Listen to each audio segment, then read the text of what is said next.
Mic check, 1, 2, 3. Hello everyone. All of you 0 people watching. This is the first stream I've ever done. A little bit of a practice. Anyways, I'm going to go through the drawing process of one entire comic book page of my precious comic book Cloud Catchers that you all know and love. Now, as you see, I do my drawing. I hope you can hear me. And all the sounds or everything are good. I don't know how to check it, so yeah. But yes, I do all my comic book drawing in A4 paper. It's I have it somewhere, multi-copy something. I think it's 160 gram paper. It's pretty thick. Can't really see through it at all, even with the light. Yeah. Now I have printed these. Let me check if I have the info here. I took it down at some point, or wrote it up, I should say, but I do not remember. I used to do these. I don't know if you can see these yellow faint lines. What I used to do is put nails. I'd take a stack of paper and put nails in each corner and small nails, poke it through, and then I would get this. I would just do it with the ruler, get these outlines. But then the holes are a bit difficult because of scanning. It of course scans the holes as well, and it's not the most accurate thing in the world to have. Like if you put the nail, it might go a little to the side, so then the next page is a little smaller and smaller and so on. But anyways, I have, if this is correct,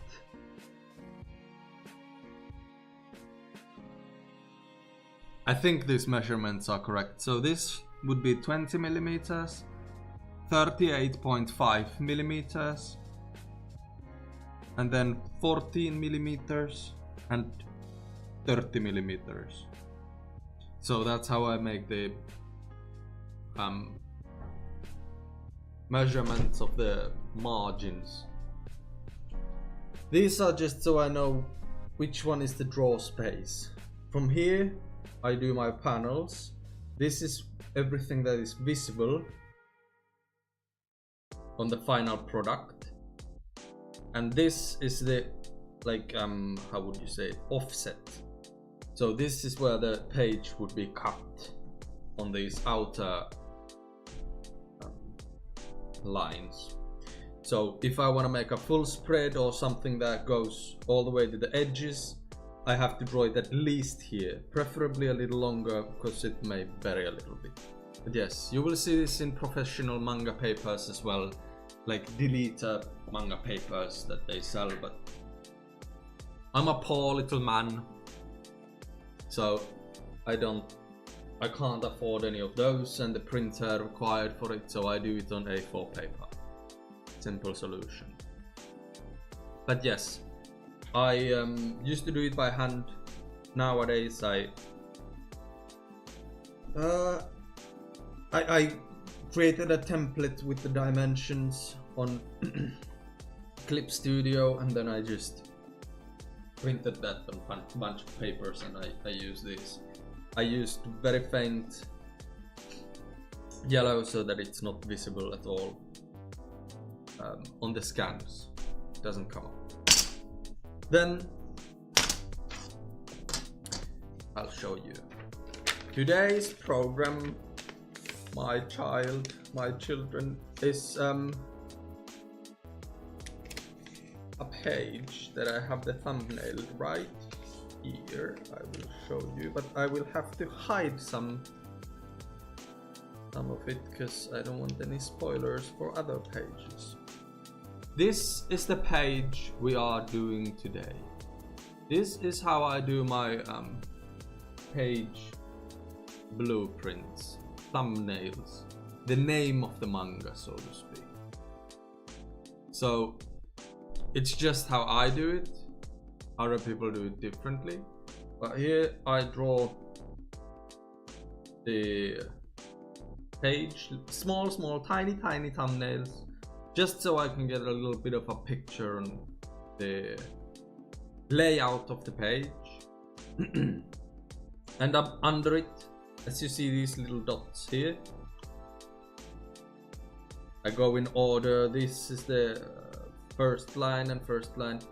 I like to limit myself in this way as well, so that there is not too much text. This forces me to think about what I write and how to condense it into, you know, smaller things. Only write what is required and not some unnecessary stuff. I'll show you an early page or an early chapter thing. Something that is not a spoiler. Let me see. I'll show you the first one, for example. So you see it in all of its glory. Is this the... No, what the hell?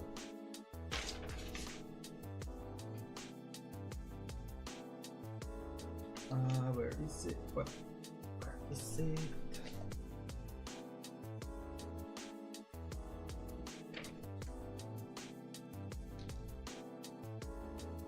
Excusez-moi un momento, por favor. I will search so you get an idea. This is from the very first chapter. So it's not very clear, and this is in some cryptic language nobody understands. But you will get the idea. I do 8 pages per A4. This is how I do my thumbnails. And here you can just see the layout, which I quite often change quite a bit in the final results. But this is just something I get it out there as quickly as possible, so that the idea is there. And I try to. The main focus is the layout of the page, and then just some rough sketches. You barely know what's going on. I understand it since I envision it in my head, but here the idea is just to get the some sort of picture out there on how this works, how it would look. Here, blum blum blum. And then, as you see, always the lines, the text. Here, sometimes I write some notes afterwards, usually on the outside, to get a clearer picture on what this means, what's going on in the picture. But yeah, this is just the name phase. This is what I did. I thumbnailed this whole comic book about a year ago, I think. Last year at some point I thumbnailed this, and then when it was done I started drawing. In a future project I think I'm going to not thumbnail the entire thing like this, but instead I think I'm going to just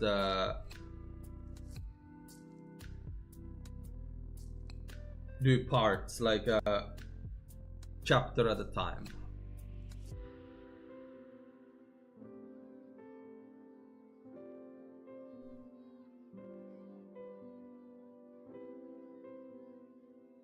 Let me turn on the recording as well.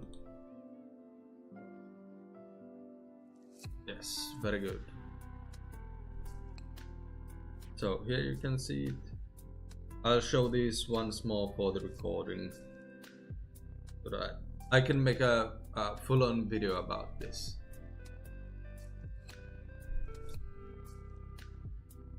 I don't know what I did. I wish I could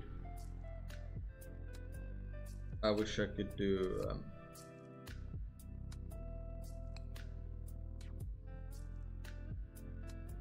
a restart, but that's okay.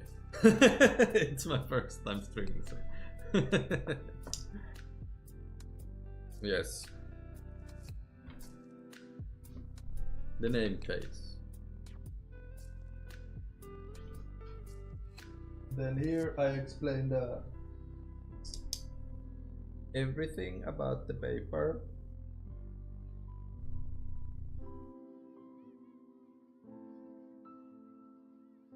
It's gonna be an annoying thing to edit later because I'm gonna have to narrate this all and cut it in the correct places. But yeah, I will figure it out, don't worry. Now,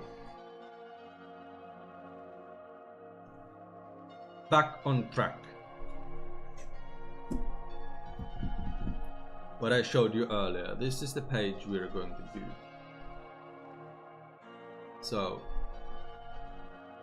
I chose to do a simple one because I'm at the final chapter and there's a lot of things that I do not want to be spoiled. So that's why we're doing basically just a talking thing. Now what I do is I look at this and then I read it as a comic book page, usually with the other pages as well, and then I see if I need to do some changes for it. For example, I don't know if it's a good idea to have 2 panels back to back with the same character, like with just her. So I'm thinking I might change something, but let's see.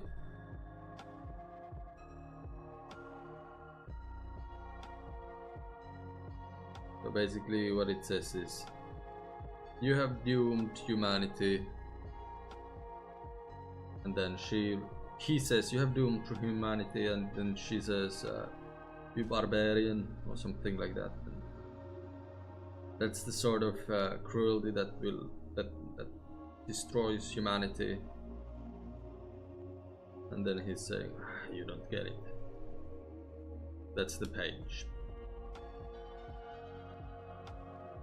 Yeah, I think I'll keep it pretty much like this.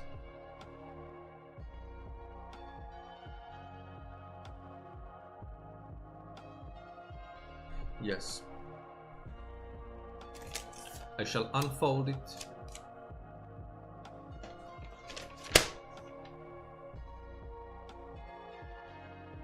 And I have the surrounding pages done. I can't unfortunately show them, but I will check it quickly that how well this matches to the other pages. Because it's good if you have the previous page, for example, done, or the page next to this one, so that you can constantly look at it as if you were reading the comic. How does it flow and how does it look together, basically. That's why I usually do 2 pages at the time, like one spread at a time, I guess. Just so I get the bigger picture. What will the final result look like? But now, since I want to show you guys how to make this, or how I make this, not how to make this. I don't think my way is the supreme way, but I want to show you how I make this so that you can see that anyone can do it at home. All you need is office supplies. I got this ruler, which is the best ruler in the world, with the raised edge. But unfortunately I cannot find this ruler anymore, because as you will see, I use this ruler for multiple things. It's not just the raised edge.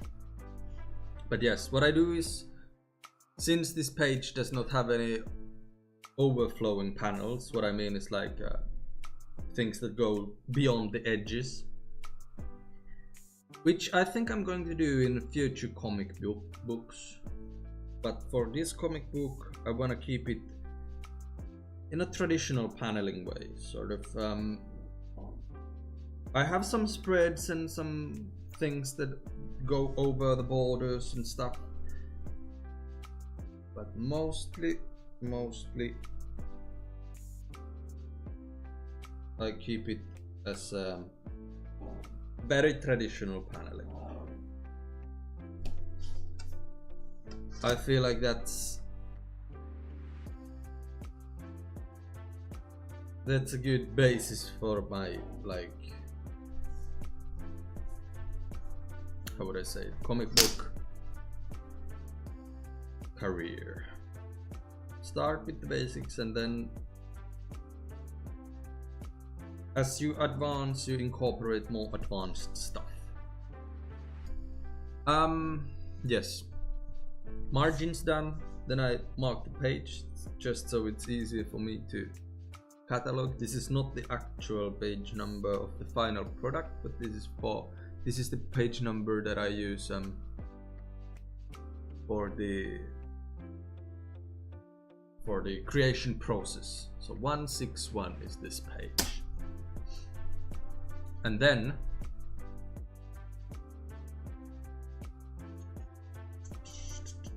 yes, I'm gonna do it pretty much exactly the way that the thumbnail sketch is. I'm using this line, this 8th line, to check that it's approximately level, straight edge, and then I do like that. There you go. And then this is something like, I think 0.7 centimeters, so 7 millimeters, if I remember correctly, but something like this. I've been doing this the whole comic book because it's so much easier than calculating every time. I just put, as you can see, I put it along these lines, edge, and then I just make another line, and there is a panel for us. And speaking of paneling, I think it's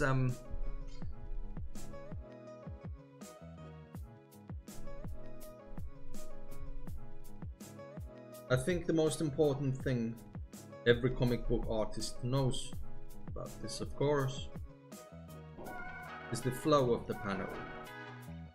The flow of the panels. My comic book is read from left to right, so I have to take into consideration all the speed bubbles and the characters, the actions, the action lines, everything, so that it would flow in a natural way, like that. So that the most important thing is that you always have to consider the reader of the comic book.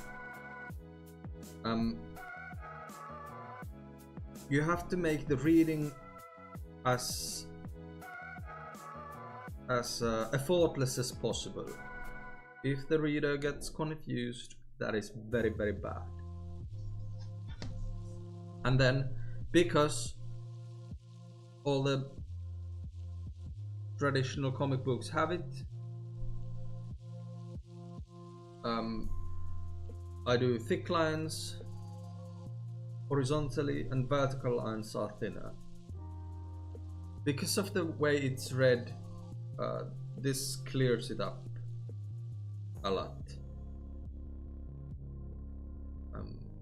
This is all of these decisions are made so that the reading experience is as effortless as possible, and that the comic book flows as effortlessly as possible.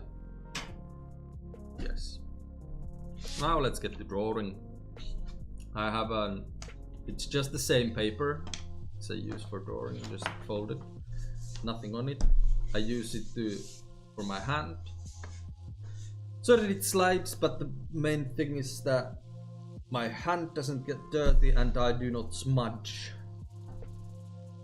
things that I've drawn. Especially in the inking phase. I don't want to get ink all over everything.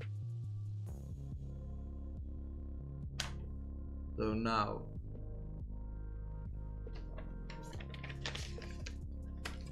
I will recap, I will re-show. How did I put this?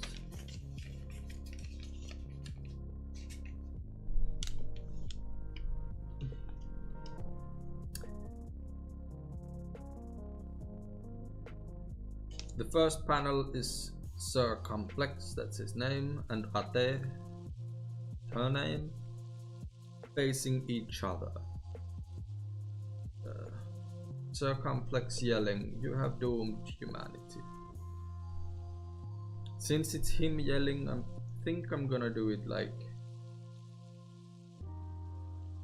I wanna keep this perspective, but I'm gonna think I'll put the camera basically behind him. Okay, I'll try something like that.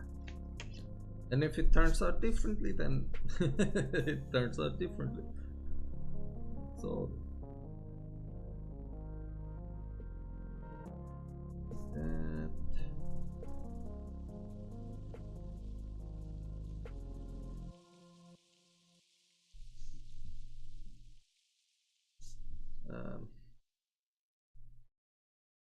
usually I try to think first, where do I put the speech bubble? But with this panel, yeah, the speech bubbles are the first thing, but with this panel, the reason I'm not doing it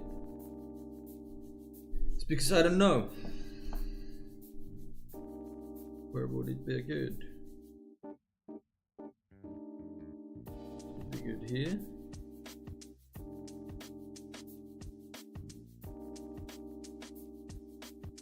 I think it could be good here. In the middle. Because if I put her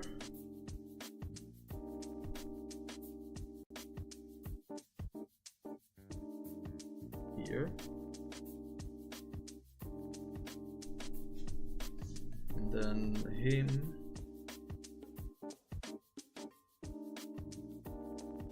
circumflex of it here.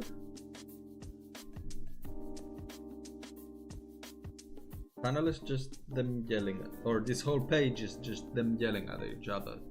So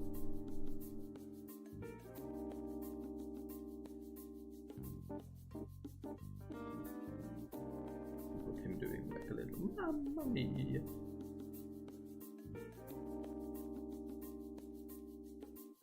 Yeah, if this is the composition, I think a good yelling speech bubble would be here.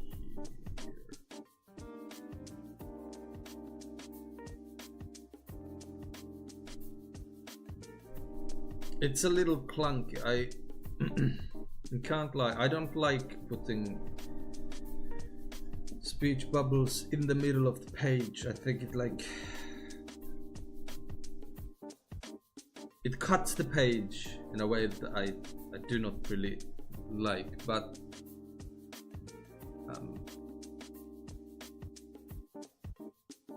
I think that's the best I can do for now, so we'll go with that. Okay, I have the basic thing here, and what I usually do, just to get it out there, I do this sort of rough outline sketches for everything. So here, for example, this speech bubble, "You barbarian, you cruel dude," is here on the thumbnail, but I do not like it there.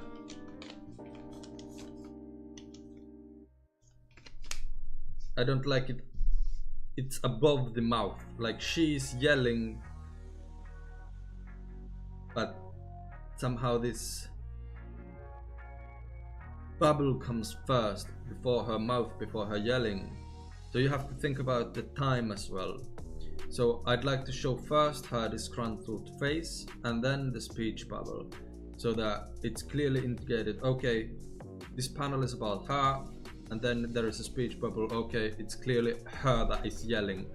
It's below her mouth as well then, and I can put the lines straight so there's a clear indication. Okay, it's her, the speaker has changed, it's her that's yelling. On a previous page,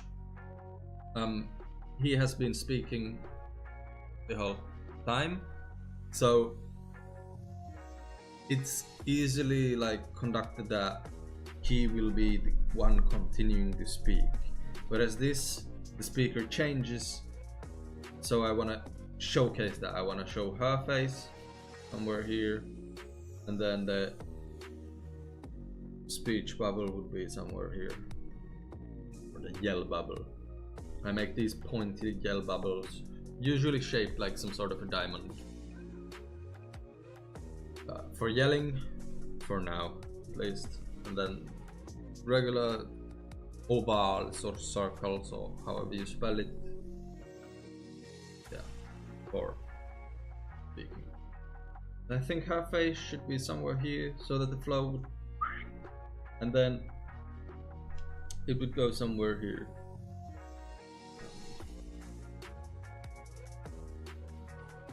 Think about it. Maybe like this.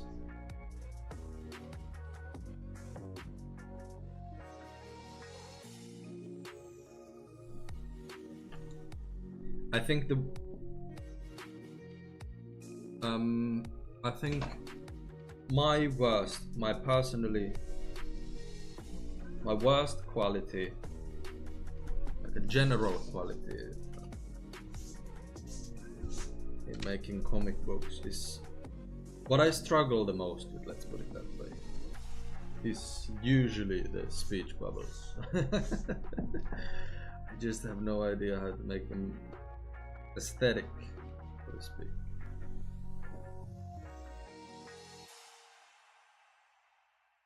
I never really liked that. Like, there's only a few times where I like that way my speech bubbles look. So, a constant struggle for me.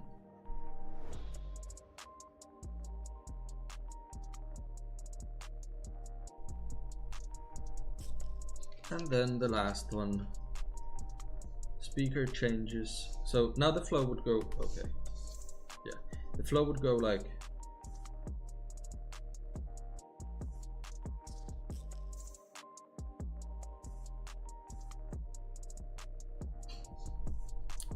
you start from left to right, right? So here you see that he's still there, he's still speaking, he's yelling, goes to her, zooms to her, this will be her, shows her face, and then the speech bubble goes, you can clearly see that it's her yelling. Then it goes to the speech bubble first, which basically indicates that she's still speaking, but to reform that idea, it's her face is gonna be here as well. That, and then the speaker changes again, and the tone changes. He's not yelling anymore, he has a regular speech bubble. He's gonna be here, and then that's the end of the page. So basically the reader would very quickly go like that. Supposed to be very smooth. And what I didn't talk about the paneling is that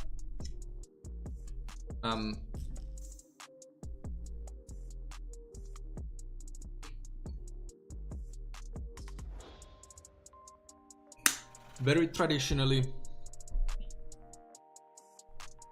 square panels with straight edges between the panels is like casual panels, and when it goes to action, I like to use when it goes to yelling or some dramatic stuff, like intense stuff, to intensify the panels themselves. I put them a little bit angled so it creates this effect of Wow, something wonky is going on. Right. So then, excuse me, I'll move my stuff a little bit. It's a little crowded here. My setup is still under construction since we just moved. So it is not yet perfect.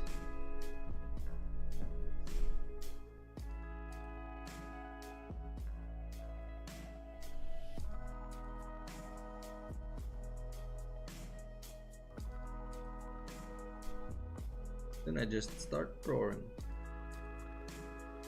All of the yapping, yapping, and now I can finally start actual drawing.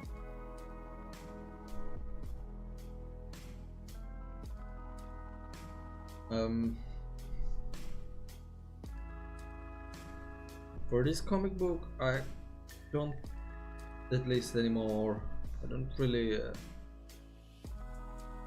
cause I'm a lazy man. So I don't really look for references in my own characters. Like I know how to draw these guys, so I don't need to constantly check up, oh, how does he look and stuff like that. I've drawn them so much now. But you can definitely see it. All of the characters change quite a bit during this 200-page story. Even within the same chapters they might look quite different. So that's something I definitely need to improve upon in a future project. I need to have the patience to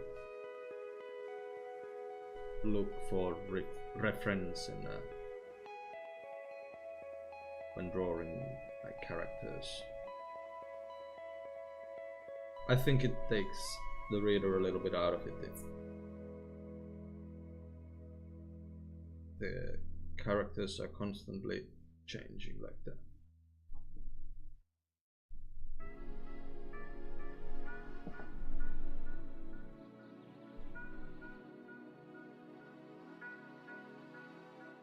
So in the future, in future projects at least, I will probably have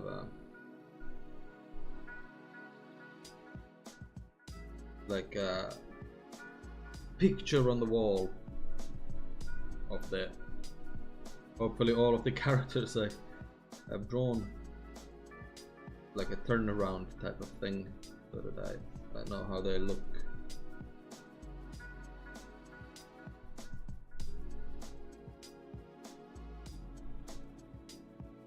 But for these cloud catchers, I don't know. I've come to embrace the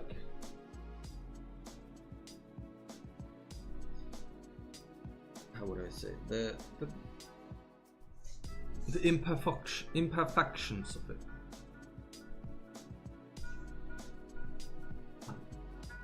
I wanted to show that it's a hand-drawn thing. And since it's my first long thing, I had Aki Farm, which was a 30-page thing. But since this is my first long project, I just wanted it out there, basically.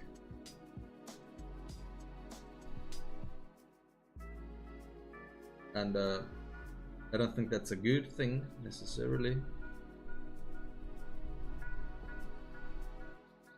That sort of mentality, but as long as I'm not rushing it, I'm still making it the best I can, so I don't think it's too bad.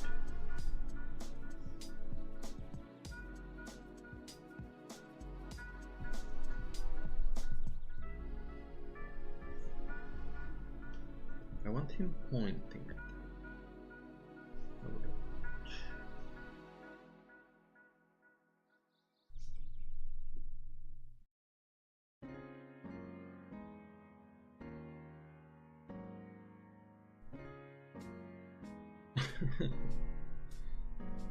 Doesn't look that good.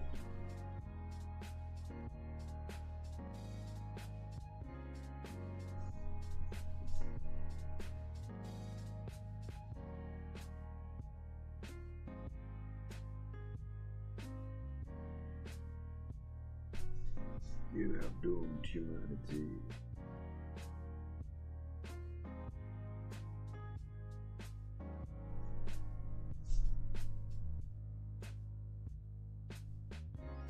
And then this hand. Does he still have the gun? Oh snap. Maybe I can't have him one. Oh yes, he's supposed to still have a gun. On his right hand.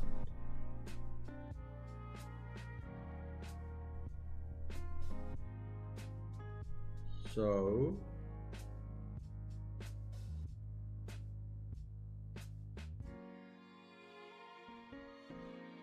then we just make him point at a time.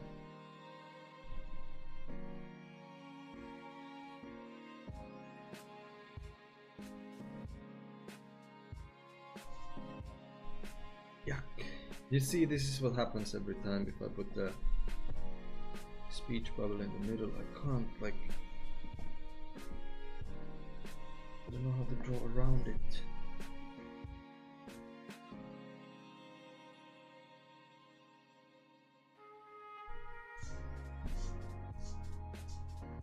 Hello, Alina. Oh, I hope I didn't butcher your name. I don't know how to pronounce it.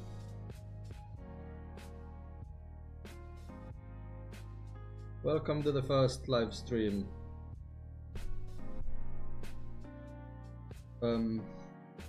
Yes, I've been explaining how I draw, what the process is, and very good. I said your name right. I've been explaining what the process is, and I'm going to hopefully make a longer video about this at some point when I have the time, so you can look forward to that. And I may spoil it already that I might do face reveal in that video. You shouldn't be looking too much forward for that. It's not the main focus of the channel. But yes, I've been explaining step by step what I'm doing. Now I just, for some reason, I can't get it. I can't get this gun right. Because it should be like, it should be like that maybe. The gun is behind his hand, but then you can't really see what's going on there. Okay, I'll come back. First, I need to figure out what to do with this.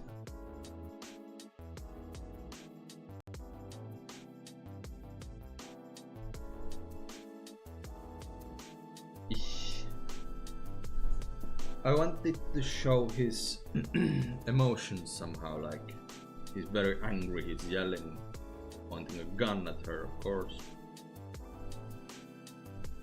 But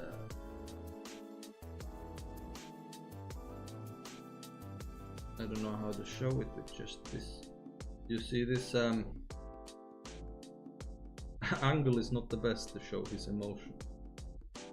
Can't really see too much from the booty.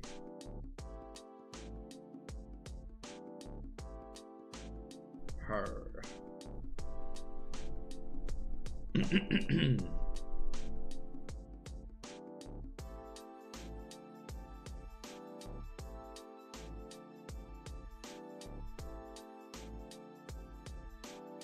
I feel like a fist will do.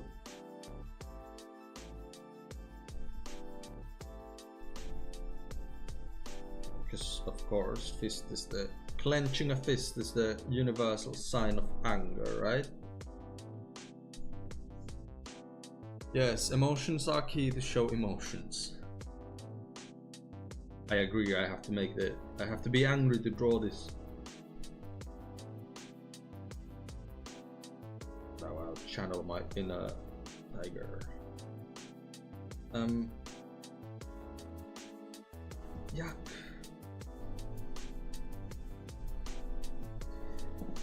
And when it doesn't work out, you can always hide the hand. He's holding his belly. Or he could point like this.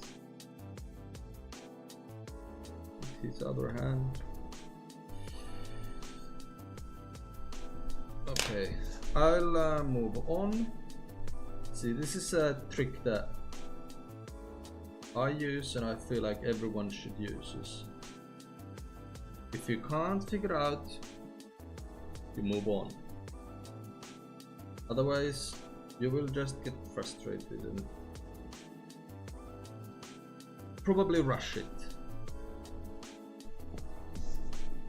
So, what I'm gonna do right now is I'm gonna, since I can't get his perspective to work properly, I'm gonna move on the hub.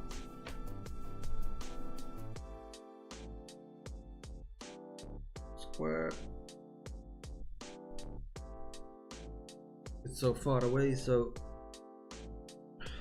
how do I make her look angry? Little eyes, little dots, little eyebrows.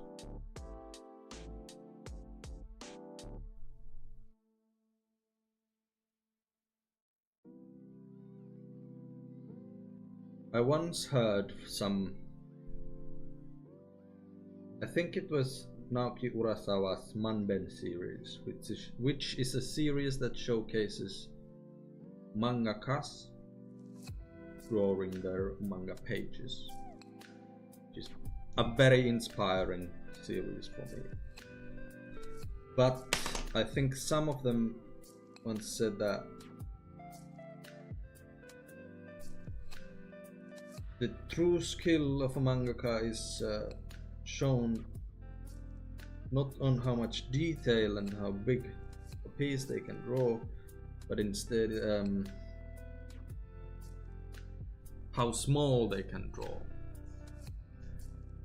So basically,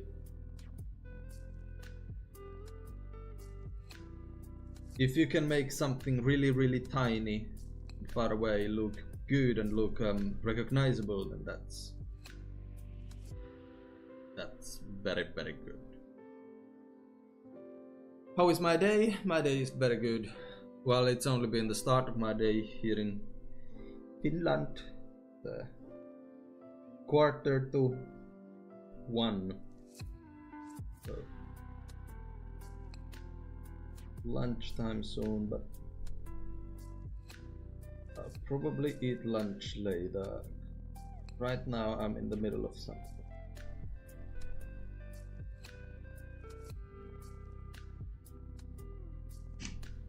I don't really like her pose. She's like, sassy with it. I need it to be more like, what's the word? Ready for conflict, like on guard, so to speak.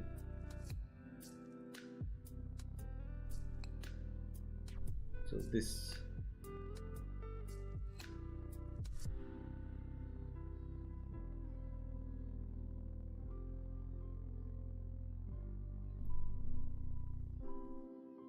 I think it's the same pose. I think I just redrew the same exact pose. Oh god. Now little hands. How do I draw little hands?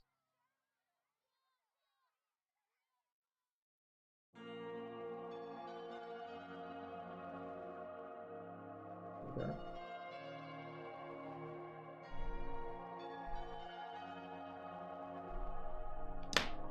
Push this one a little bit.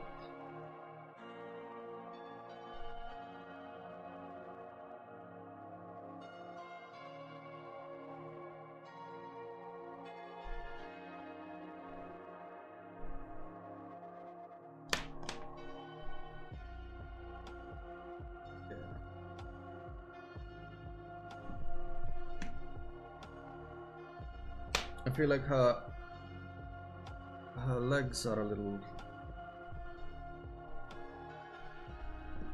Her pants are a little too long. Yes, little hands indeed. It's always nice to draw small, like for example, it's too small for me to properly draw fingers here. So I just don't draw them. Less for me to draw, the better, right?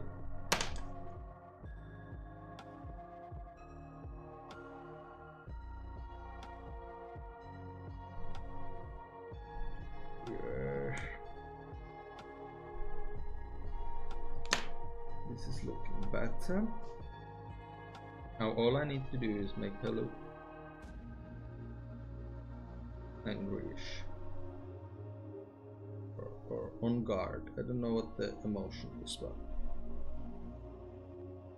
I don't know what the name of the emotion is.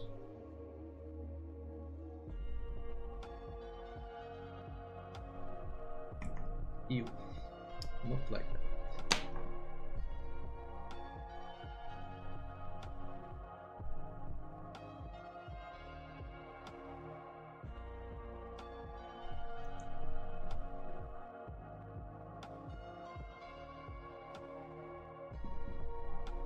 I've been meaning to live stream for a while now, but I haven't been able to get the sounds working. I don't know why it was such a problem for me to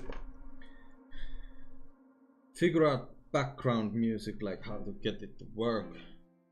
But hopefully it works now. I have no way of testing it, so if you could tell me if everything sounds good and crisp and pure and like a heaven to your ears, then I would be happy. I would be happy, yes.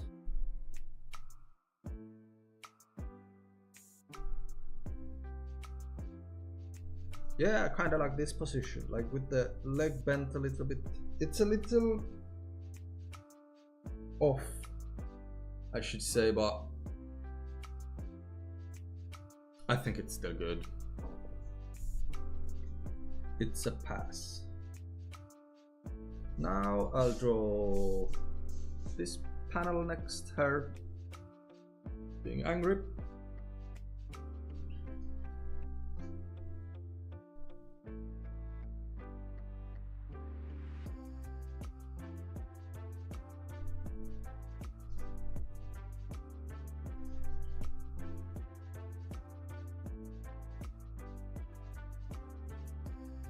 How big is her mouth? What the...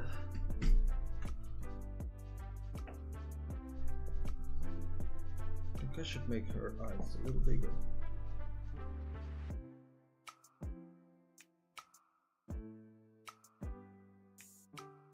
And as I said, it's okay if she looks a little different in every panel. that's the charm of cloud captures.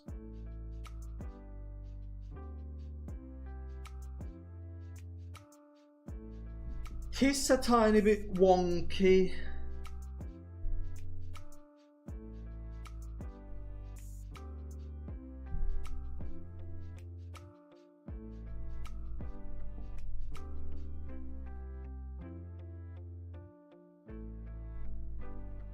What is he saying? Why is she so mad? Ah, okay. Unfortunately, I can't spoil it, but here's a reason to be mad.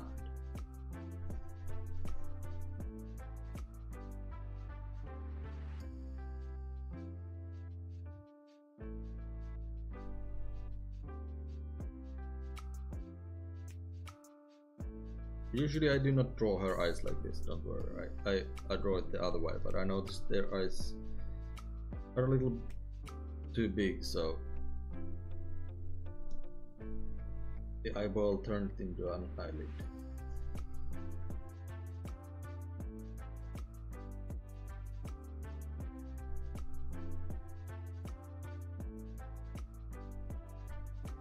Yes, I agree.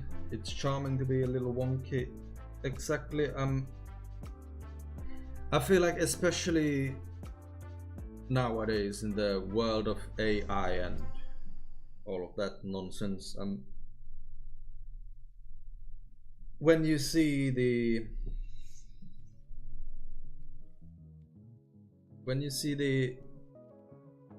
like, how would you say it, fingerprint, like when you see that something is handmade, you see the little minor faults, so to speak, that it has.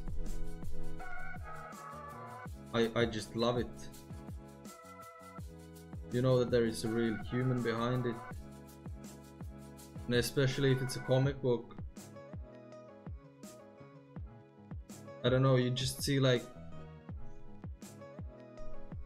hundreds of pages with hundreds of panels, of course, and then each and every one of them was drawn by a real being,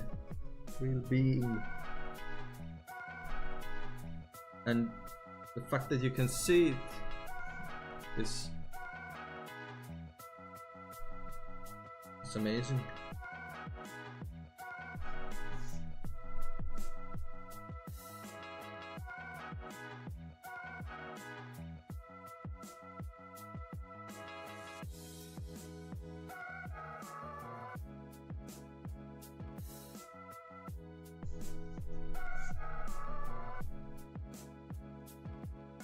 I don't know, does she look like herself?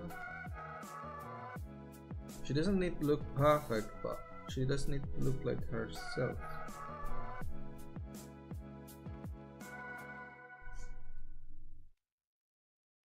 I have no idea. You can always erase.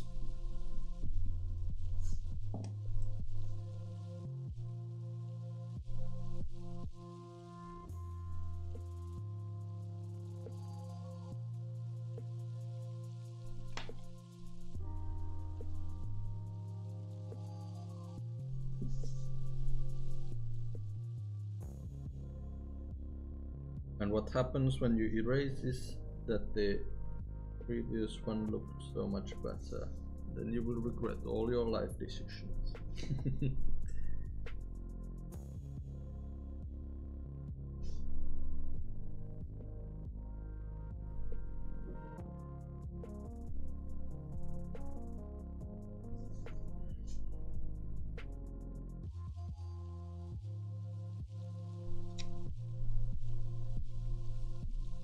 Okay, let's just redo it all.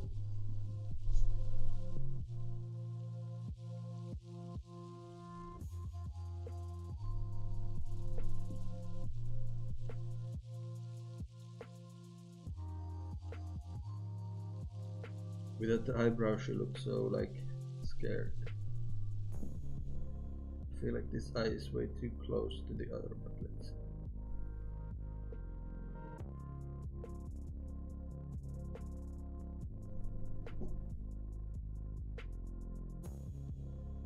Yep, it's way too close.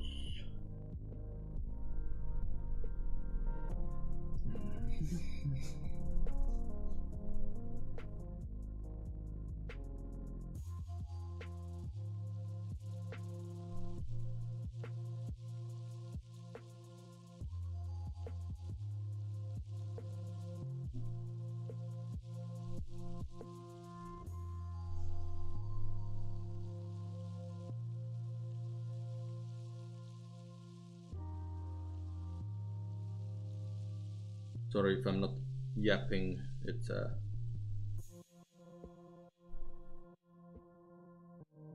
requires immense concentration right now.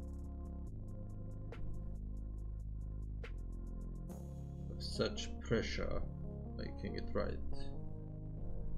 Millions of people watching.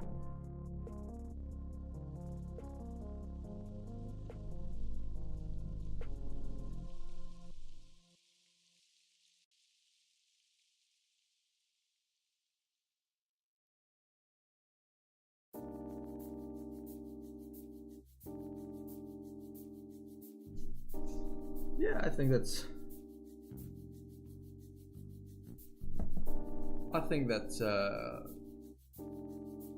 okay.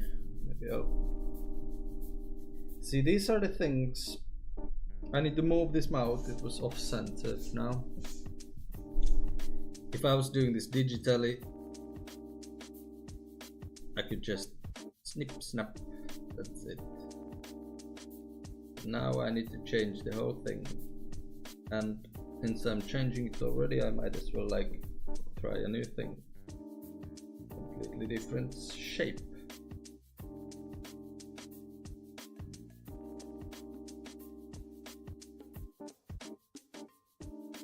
Something hopefully a little more expressive. Yeah, I like that better.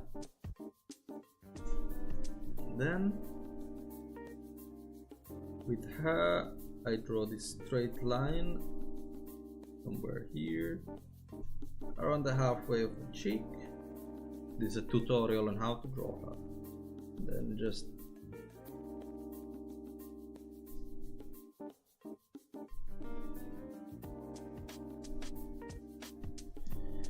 something like that.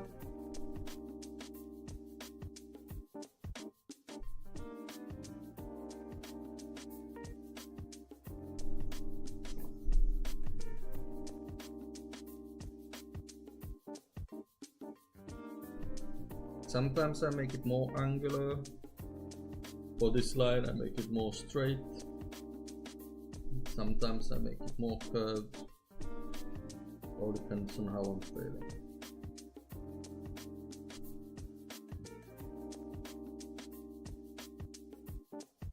Ears I put them very low. No. It's a choice. Yes, I agree, drawing is very fun. That's all I want to do. I feel like finally at age 3073 I have finally found my passion in life. For the past, I don't know, couple of years maybe, I've felt like drawing is the only thing that I want to do.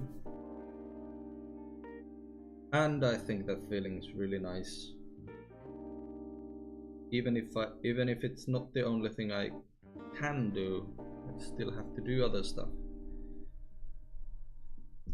But the fact that I feel like I have found it, I've figured it out. I figured out what I want to do. Then just go for it.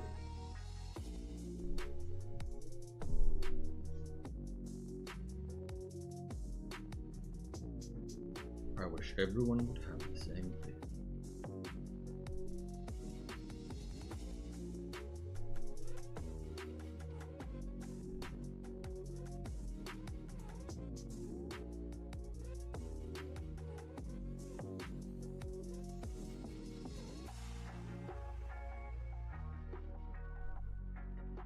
I hate drawing basically this angle with her hair because it looks so easily that she has like a old grandpa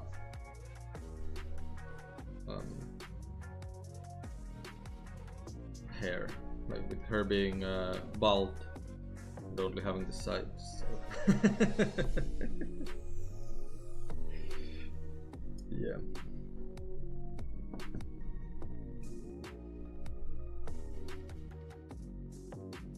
That's what happened in one of the earlier pages, and then it was a pain to try to fix it. I had already inked it in, and then I noticed it. Oh god, it looks like she's a 70-year-old man.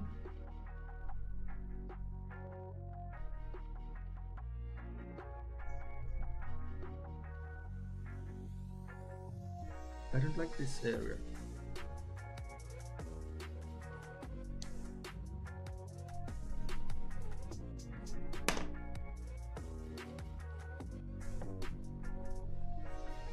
I feel like her mouth is in an incorrect spot.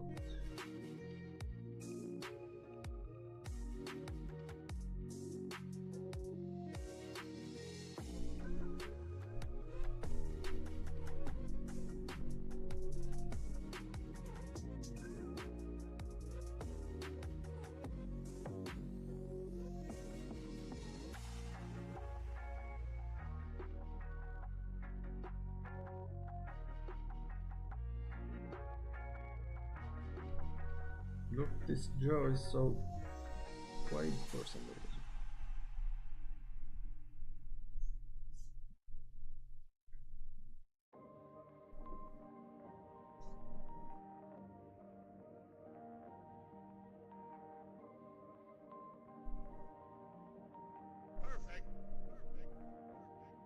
Perfect.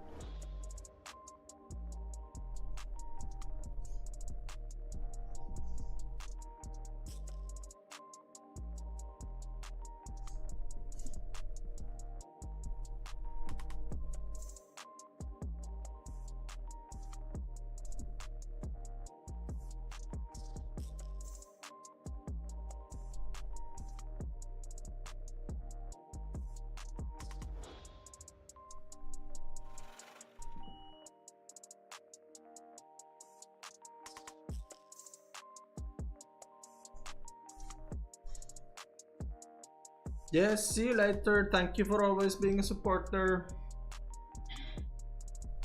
Thank you for stopping by.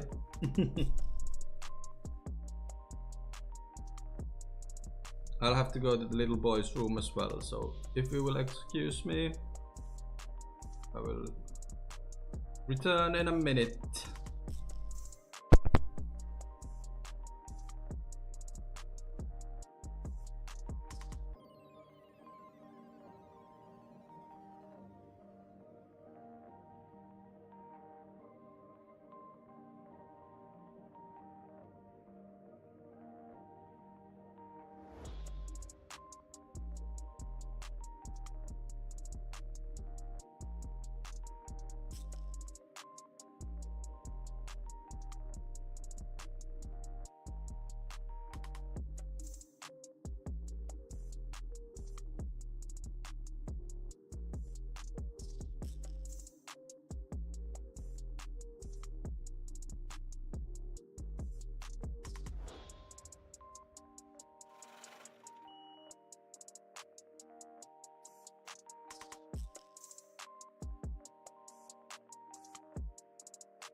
Hello, I have returned.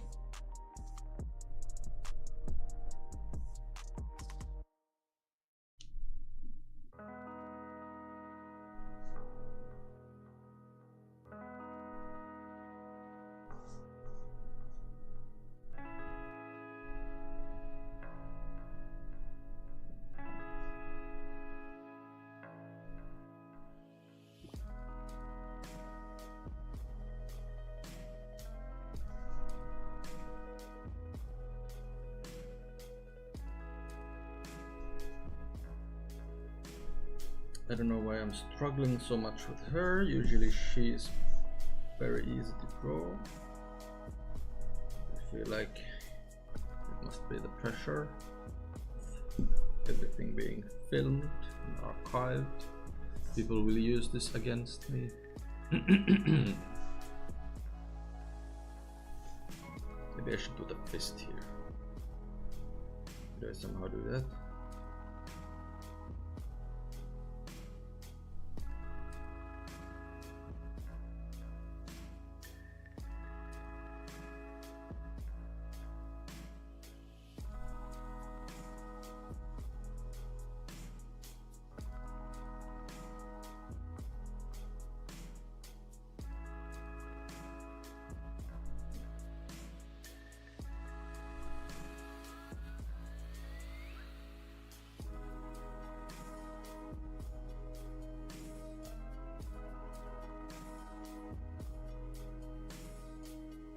Now the fist looks very skeletal. Is it correct? Maybe. I mean, it doesn't have to be correct once again, just correct enough, right?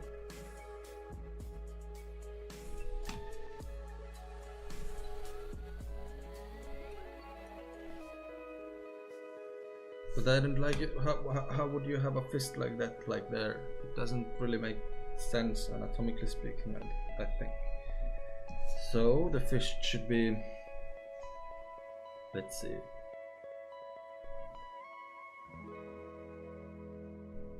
Her hand is shoulder somewhere there. Maybe she could have a fist.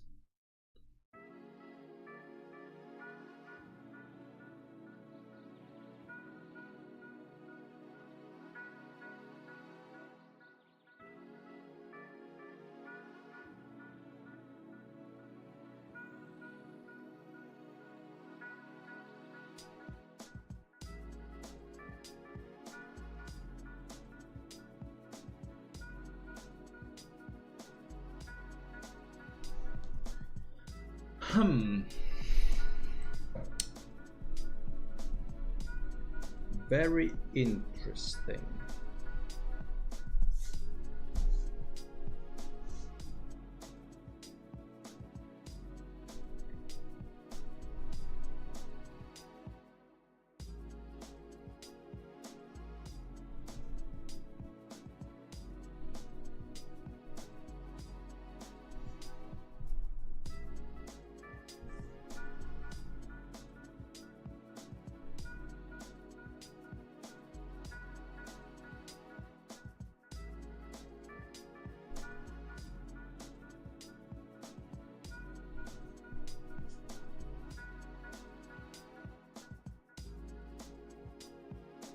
mean.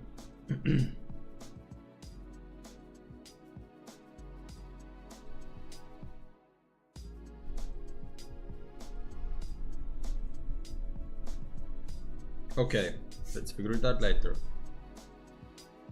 Otherwise I'll get stuck there.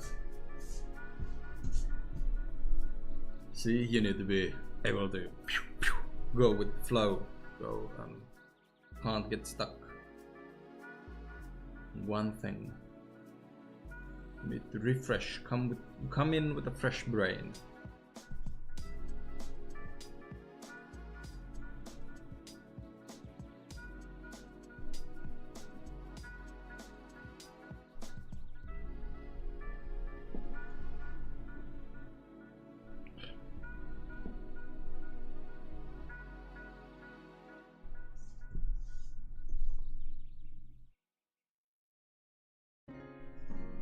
Being angry.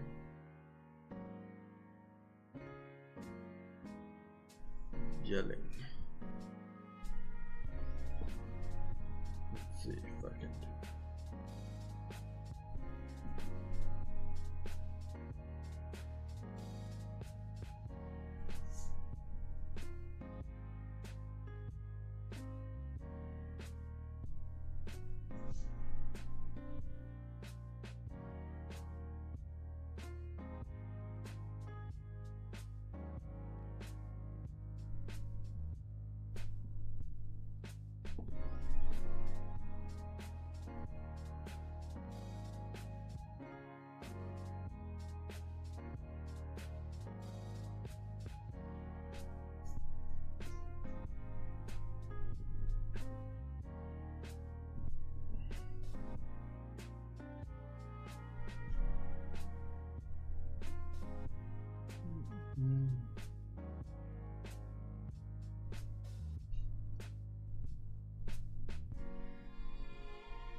I have to admit this is quite a difficult page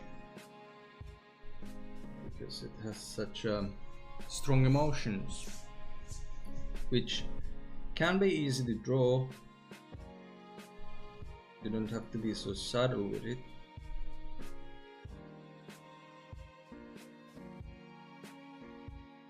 But to make the emotions effective can be quite difficult.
Hmm?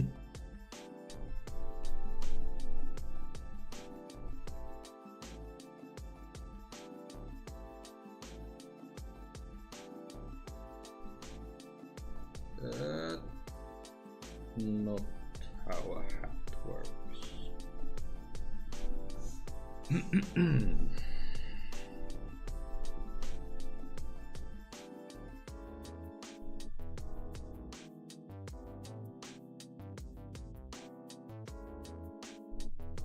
That's more like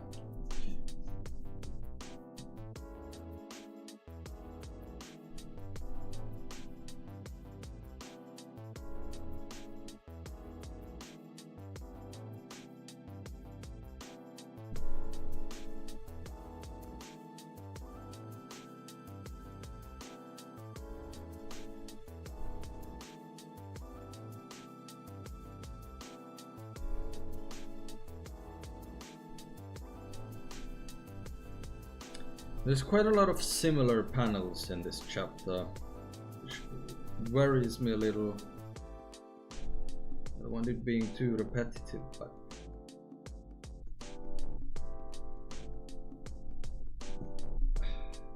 just have to hope that they're like different enough.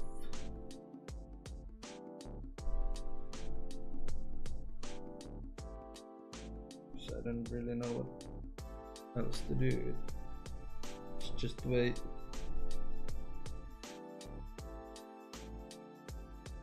it's the way it should be. Can't really fix it. I have the vision.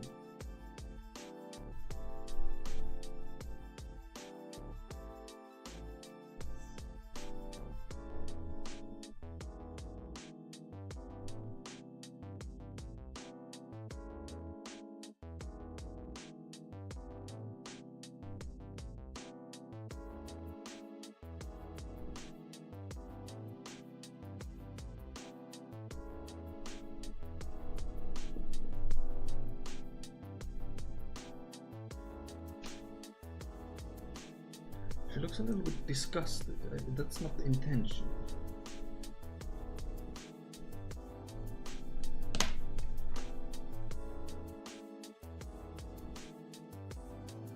I want her more angry than disgusted.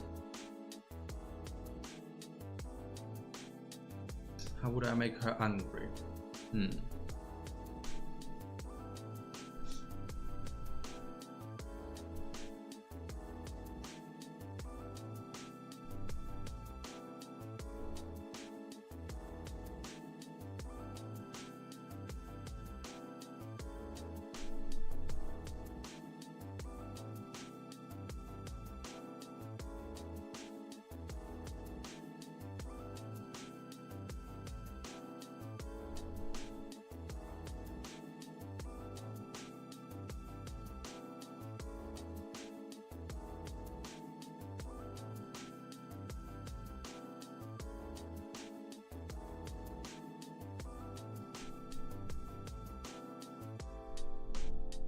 If I raise this.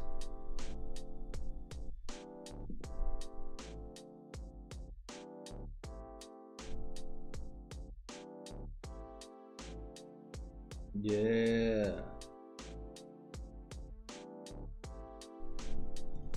Now we got there.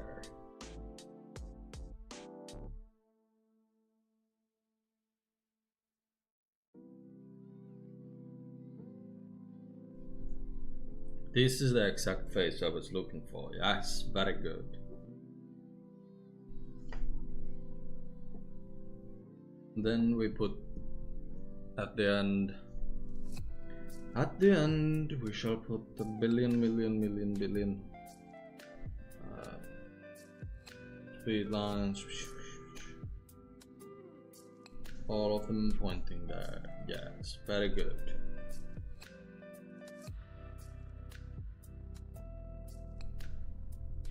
Like that. Okay.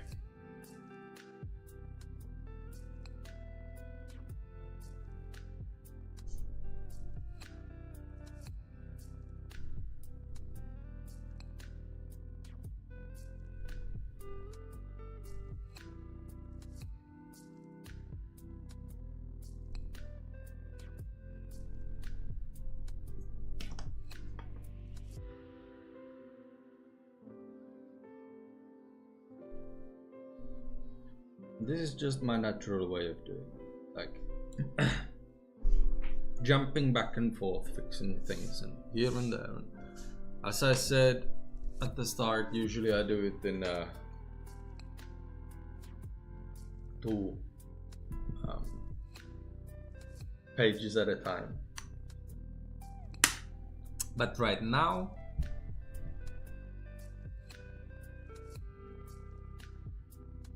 I only have one page to work with because there's so many spoilers in this chapter. I do not want everything to be spoiled.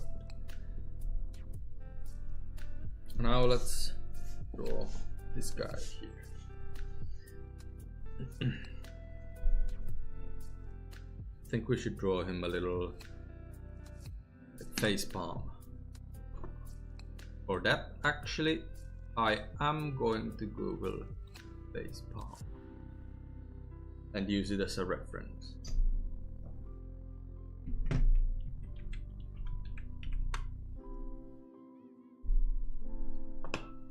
Face palm, image search. I don't really want, not the face palm. It's not.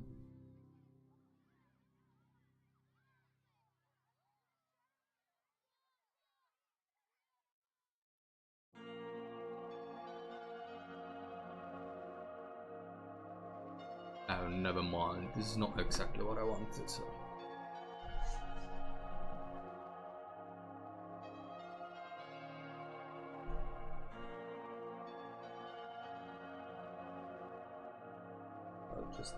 I'll just draw it.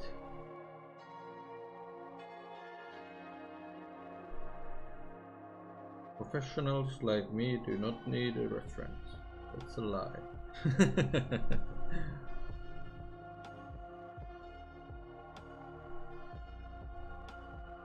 That's a huge, huge lie. If anyone tells you that,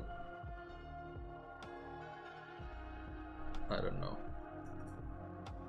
Good for them.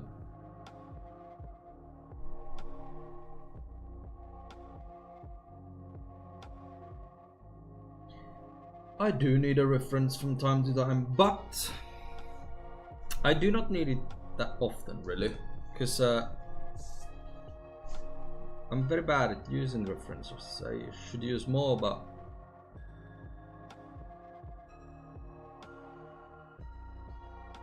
I'm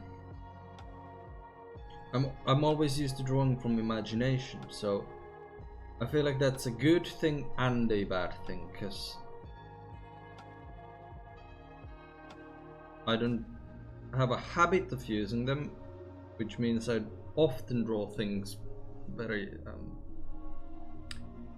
incorrectly, let's say, anatomically speaking. But then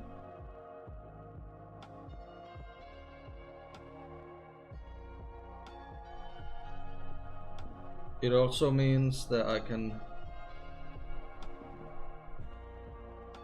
draw a lot of stuff from my head quite effortlessly. So, it's a double-bladed edge.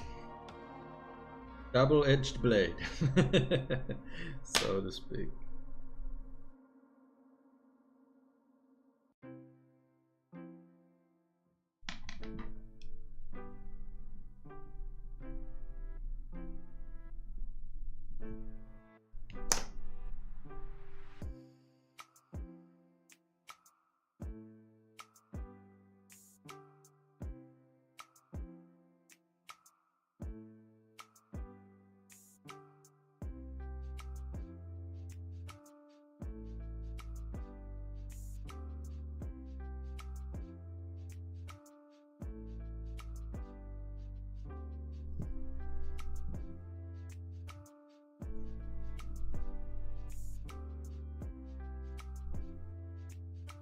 Why can't I get it to work the way I want it?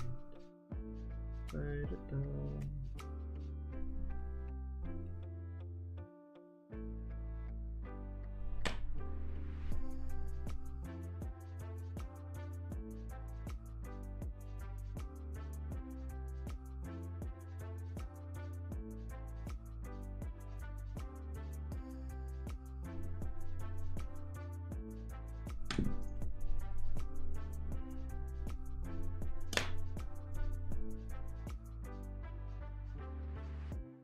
Maybe someday.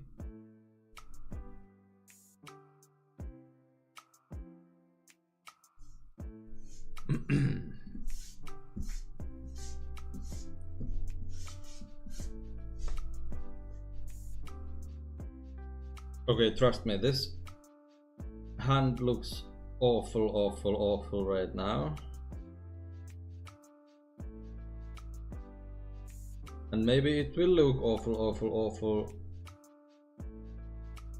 at the end as well. But I shall try my best. I shall try my darndest to redeem it.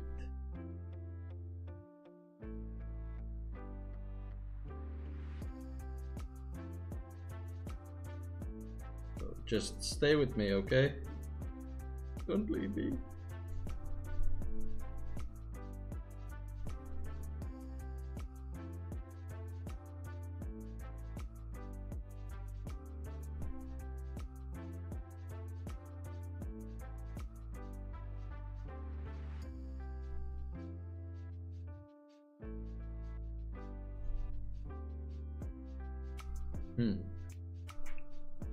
What do I do with his lower body?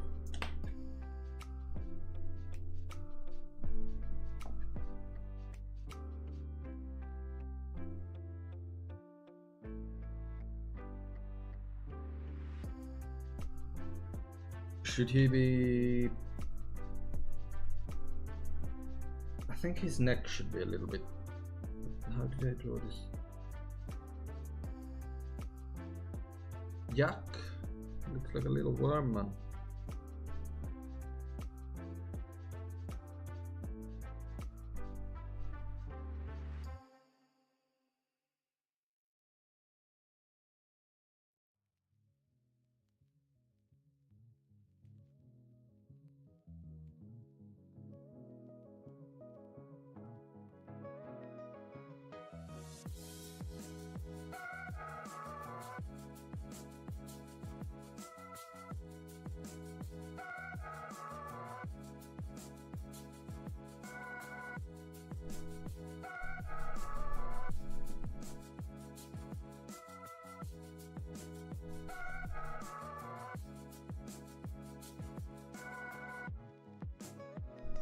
I don't know if this is... I'm a little... I'm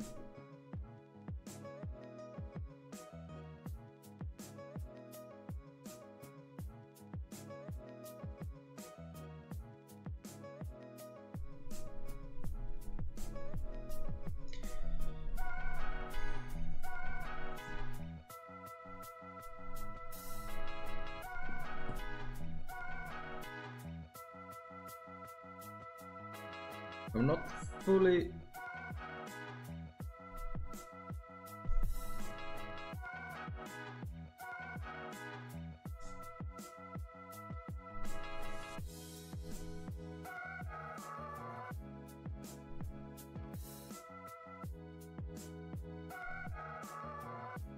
I don't know how to speak anymore. I don't fully agree with the way this looks. I'm not confident that this is it.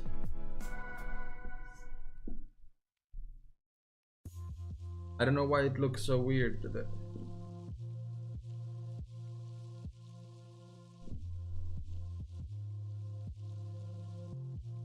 Is it the hand?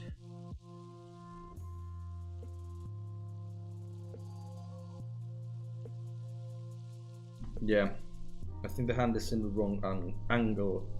The elbow doesn't really bend like that. Maybe.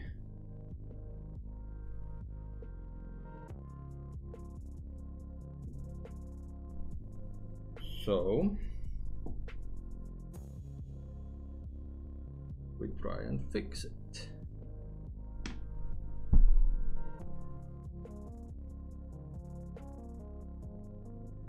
Ah, what's that? No. There.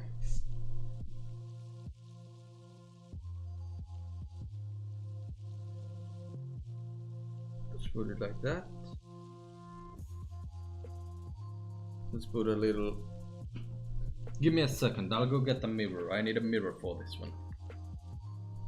Pardon.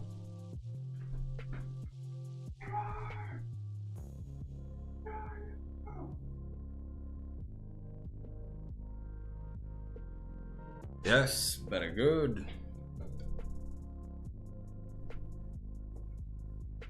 See, the best thing, reference when drawing hands and stuff like that is we all got them. Well, most of them at least. Well, most of us at least. So it's pretty easy to find reference. Then thumb goes somewhere there, hidden. And there's like that.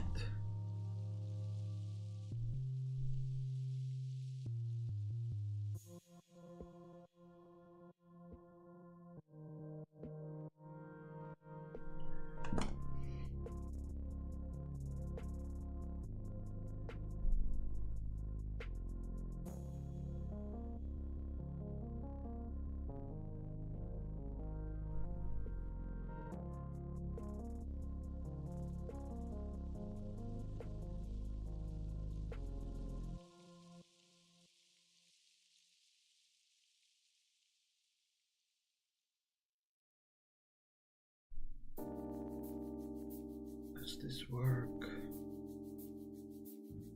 Thing is, I can't really check if it works before I've done it, and then I'm like, nope.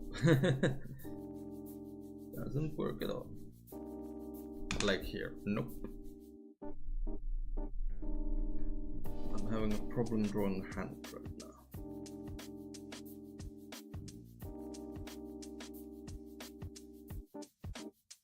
I feel like that's a sentence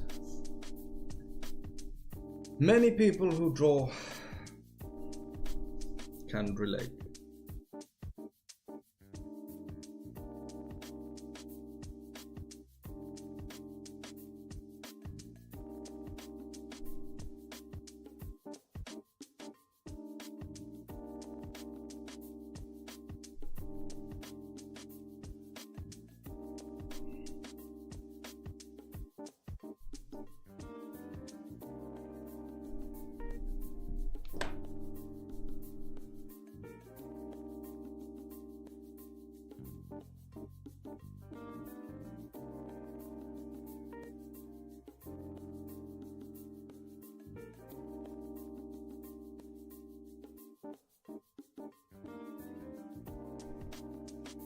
No, why doesn't it look good?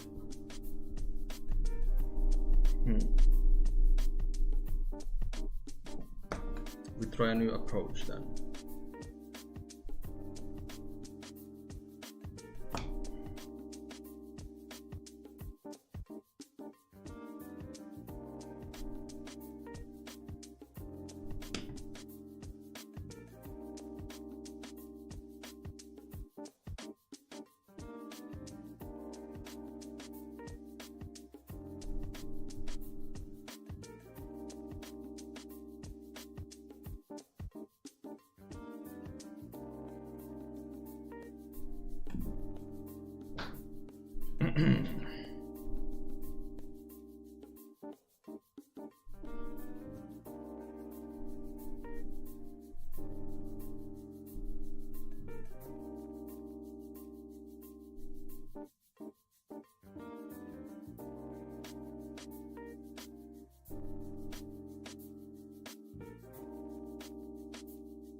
Let's see.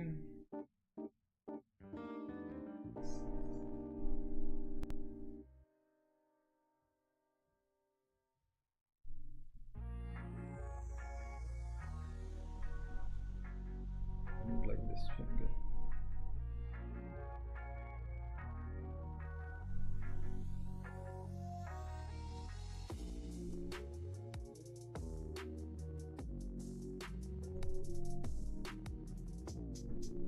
I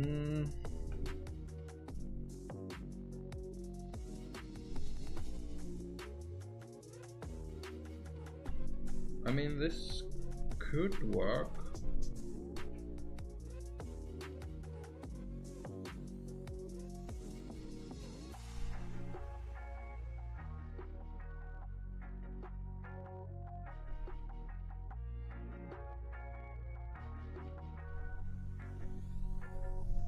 In theory.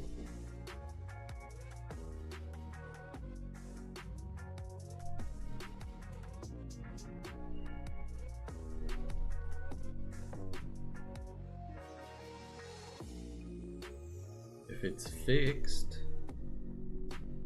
if it doesn't look like a foot.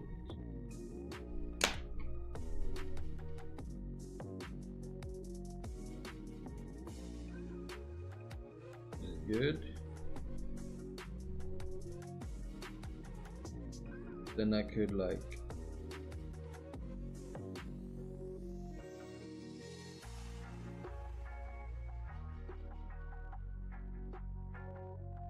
do it like that so that the fingers go into the hair.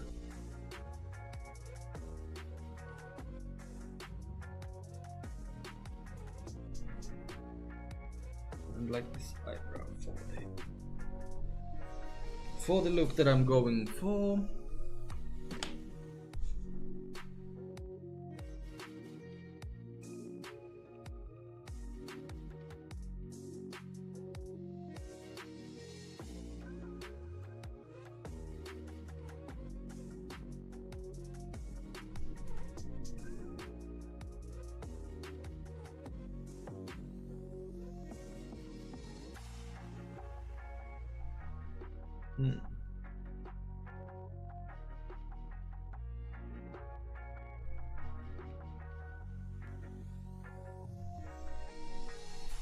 Maybe something like this could do.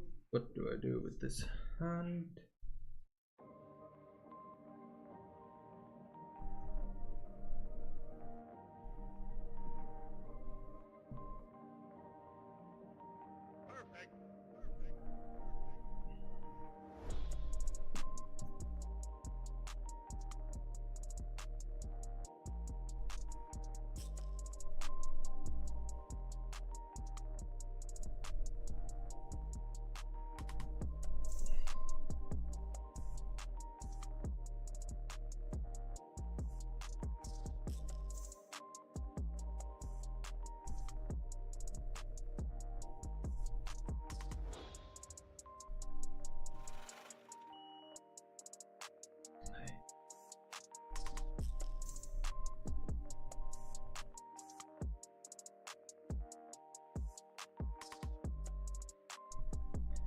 A lot of difficult panels on this one.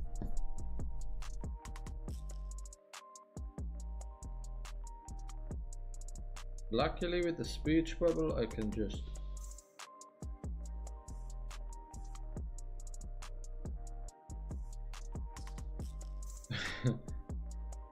erase it all.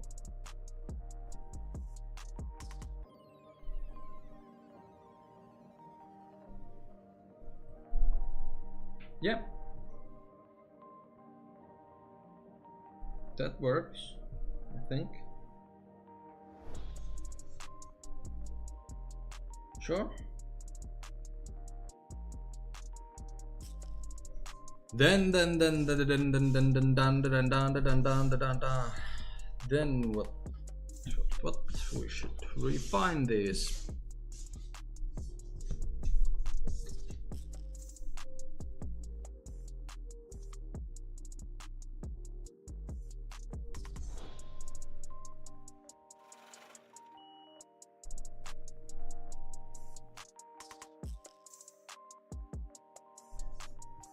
So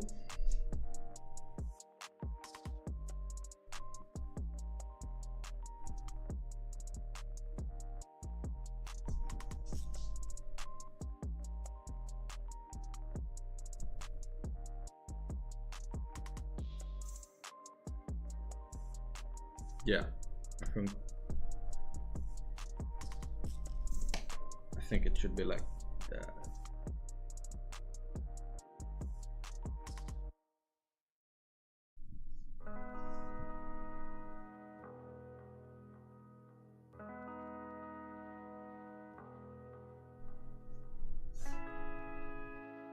This hand is still an issue.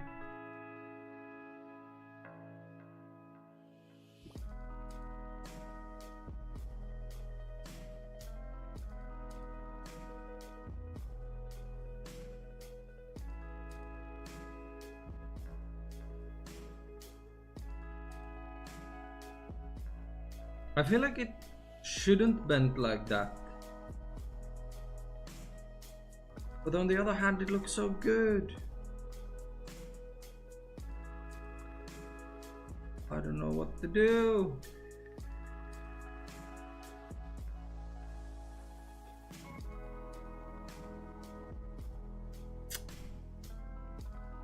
I think I just have to keep it like that.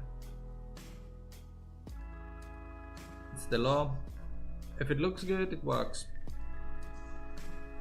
Now, this little fist here, or do I put it as a fist? I think I should put it as a fist.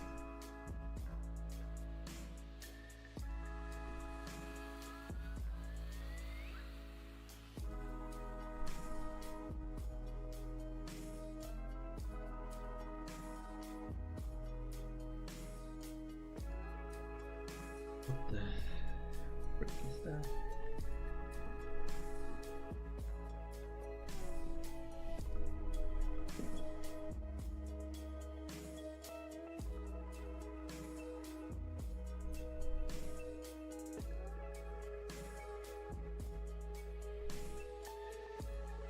Those are some thick fingers.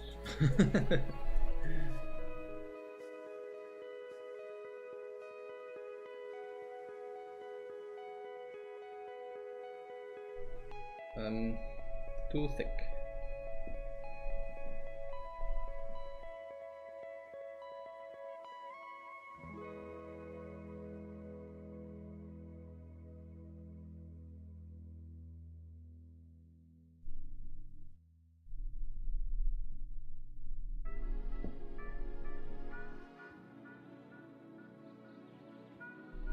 The fist.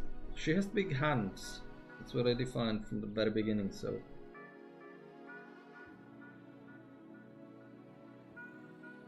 it's gonna be a little tricky.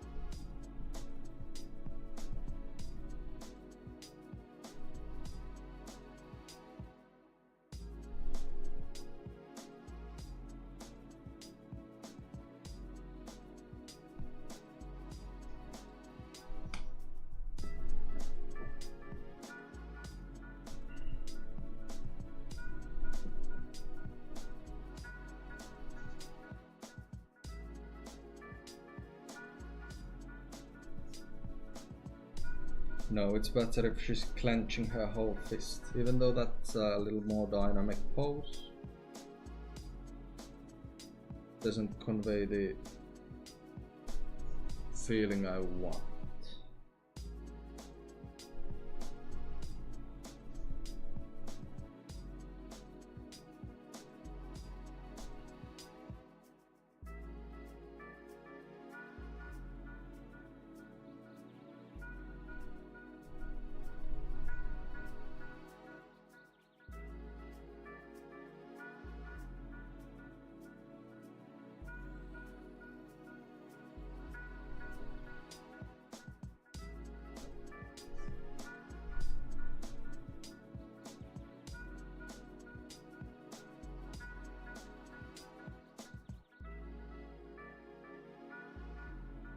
Not fully satisfied with this finger thing.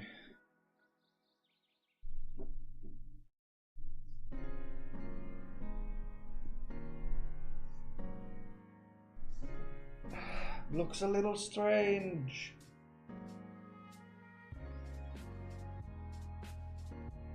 Maybe it should be like 3 times the size.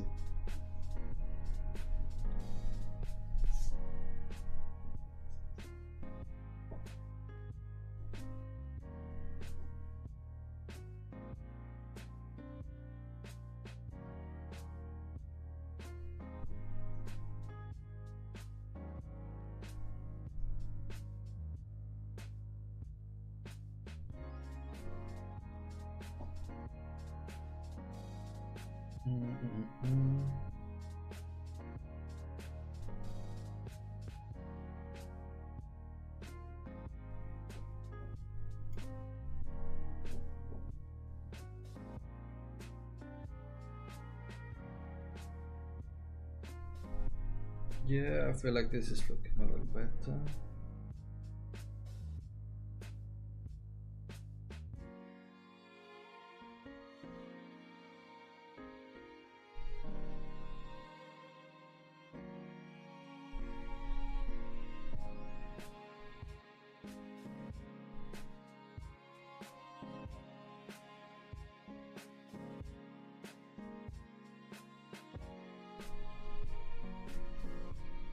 Or is it?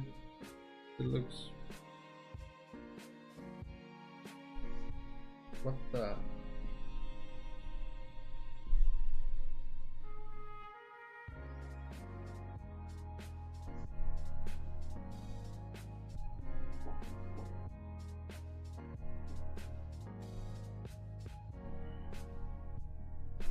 Looks very strange.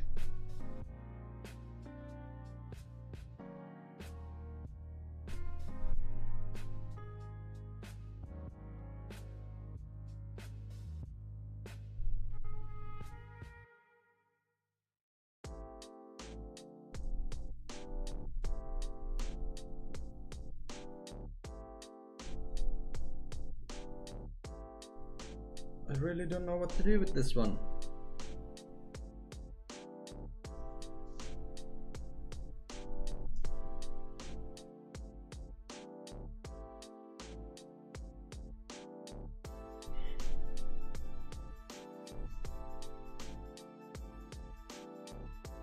Should I just keep like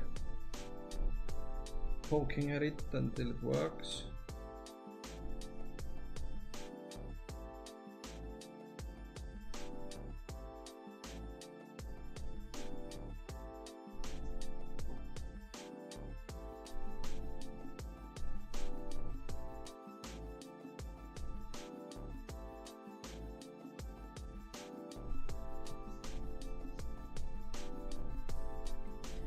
I guess that's what I'll do, because that's what I've been doing.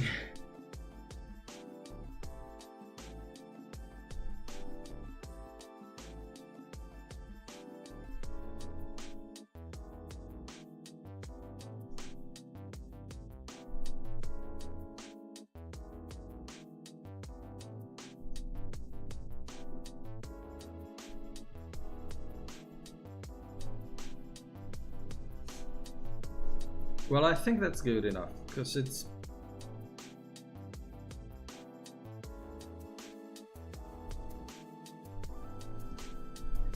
The point is just... It's the art of implication, right?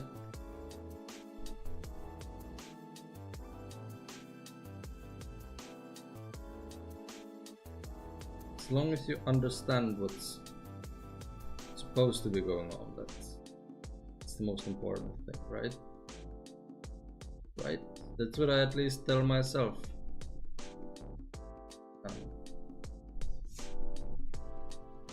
So that I don't have to work so hard and figure things out.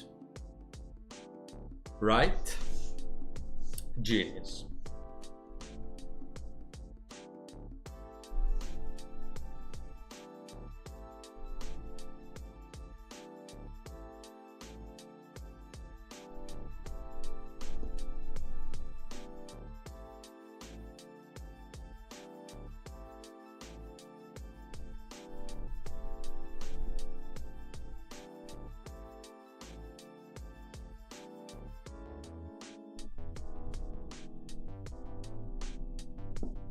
some sharp angles to make her.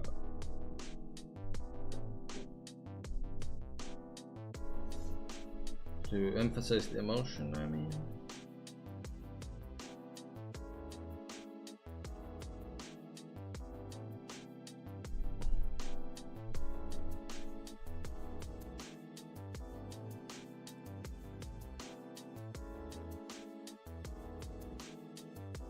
And then with panels like this,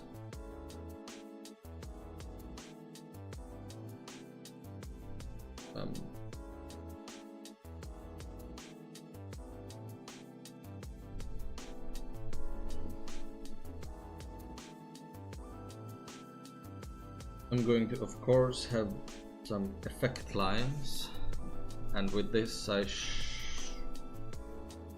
maybe I'll have just parallel lines like this.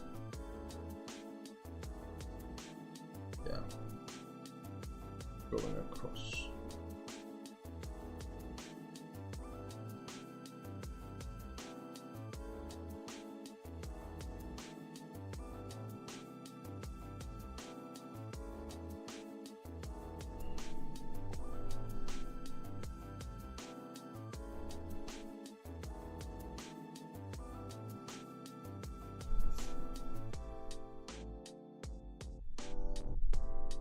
Yeah.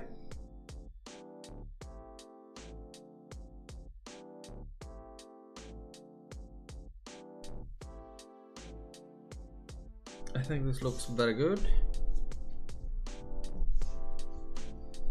And then this final panel with the background. Now, in future projects, I'm gonna do backgrounds with a Maru pen. Sort of nib. I don't know if you can see it.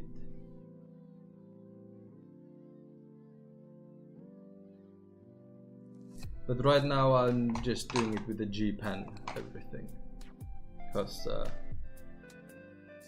that's what I've been doing from the start, and I don't wanna change things mid-production too much. Although I did one page with Maru.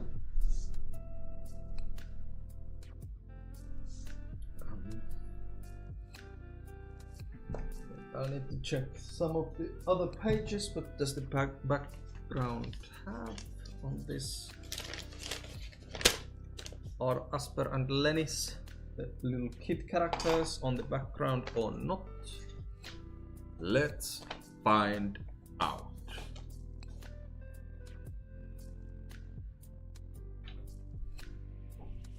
No. Okay. So I don't have to worry about that.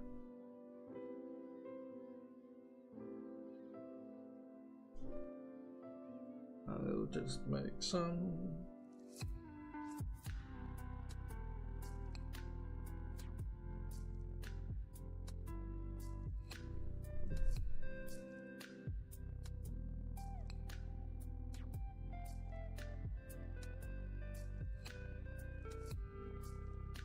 Things like this.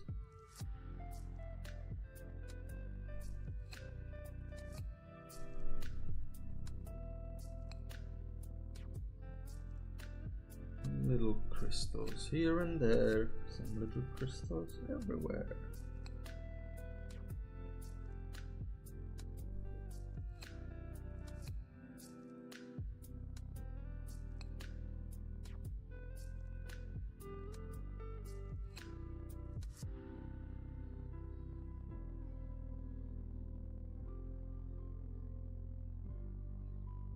Kind of like drawing like background things, even though it's a bit difficult and feels a bit frustrating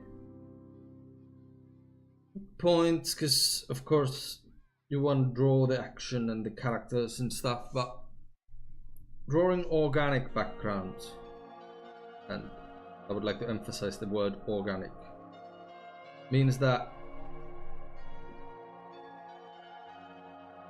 you can just wing it.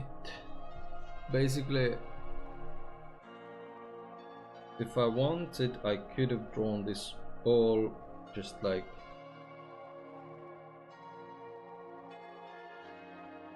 directly with ink.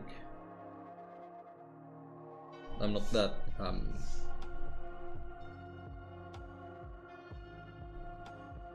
courageous yet, so I don't.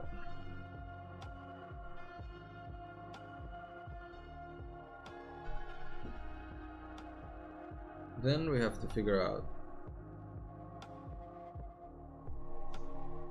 what to draw here.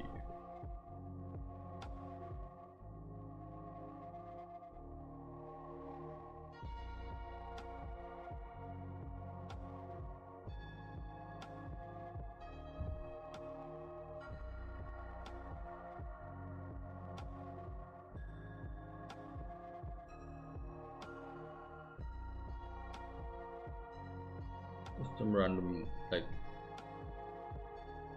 fish shapes.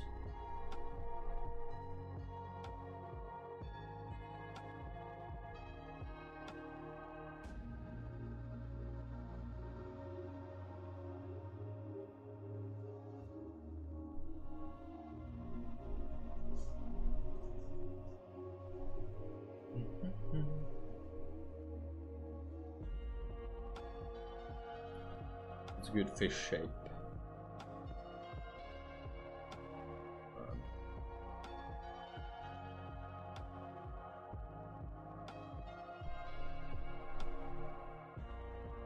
Or small ones.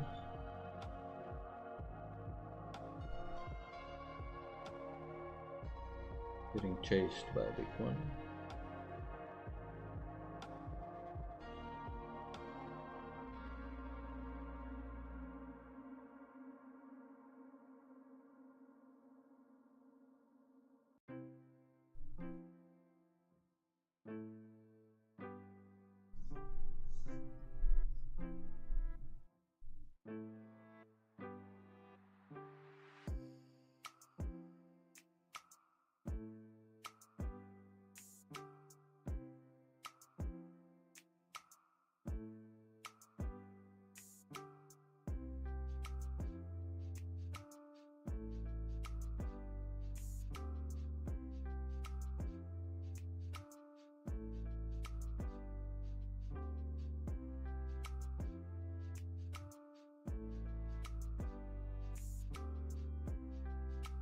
Sorry, I'm not speaking too much. I'm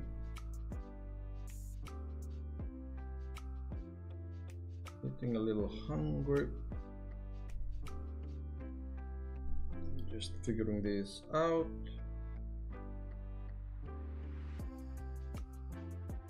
I'm gonna get some food afterwards, and I'll still leave the stream on, but I'll just eat quickly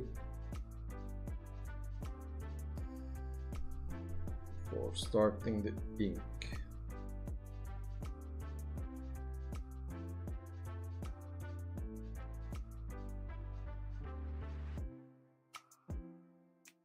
So you can look forward to me munching.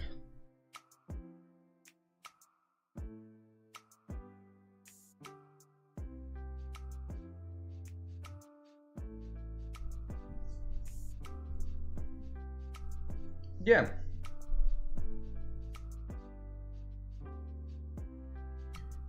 Now the only thing I'm thinking right now is, does this panel need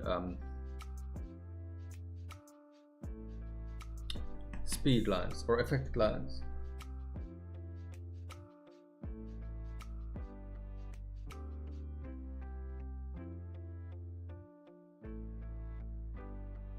I think it could have some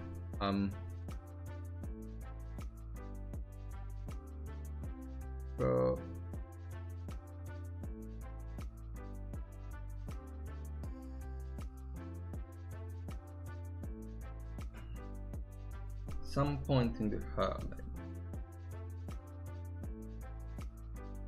but it doesn't necessarily need them, so I'll leave it as is for now, and then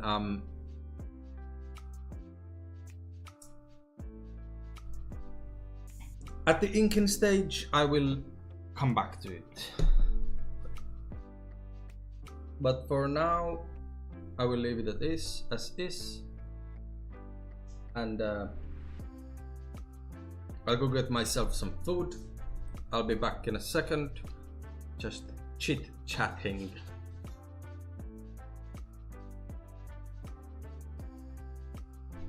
Right here.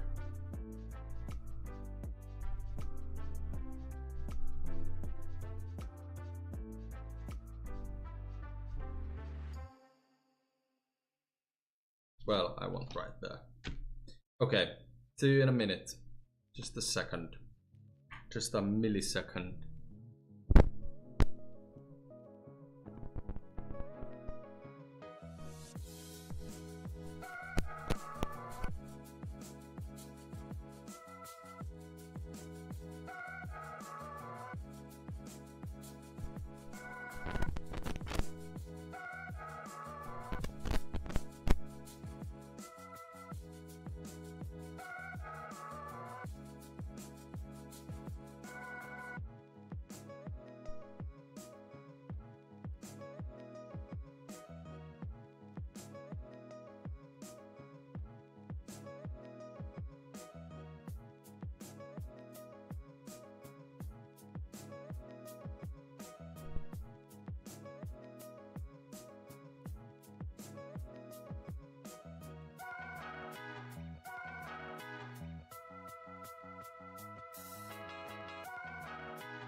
Now, while my salmon is microwaving, I can start inking.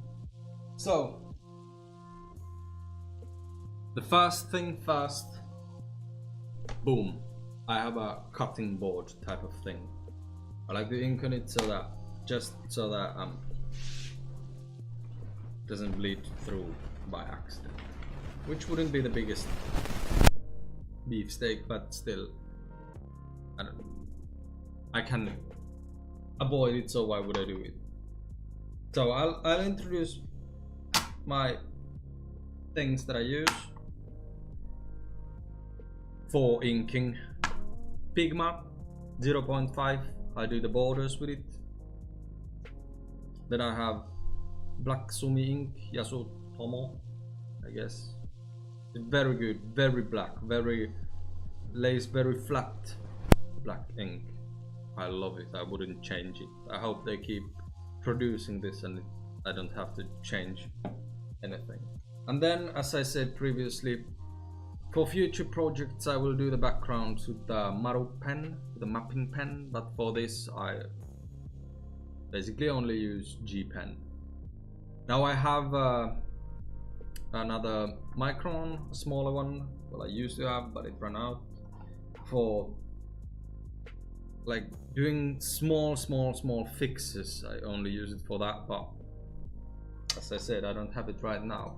And then the last thing for the flats is just a random brush. Doesn't have to be a 10 euro brush, but the only thing that matters for me is I like this shape.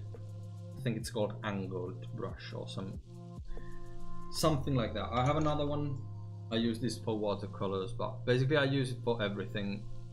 This shape of brush, just because you can get a little fine detail with the tip, but then you can also lay like pretty decent size flats. So, yes. Now, what I do first, every time I start inking, I just do the borders. On this one, luckily no bubbles go over the borders or anything like that, so I don't have to worry. I just go through the lines. So very simple process. One of the best parts, because at this point and from this point onwards I don't have to think that much. I can just follow the lines. Now this inking usually takes me more time than drawing. This time probably less, because the drawing took quite a bit. But with inks you have to be like semi-careful at least. I like it a little sloppy, but not too sloppy. Like the sloppiness comes automatically, you don't have to force it. So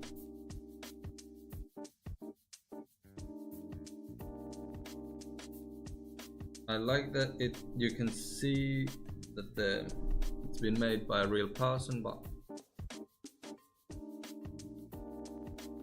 and like it being like horrible.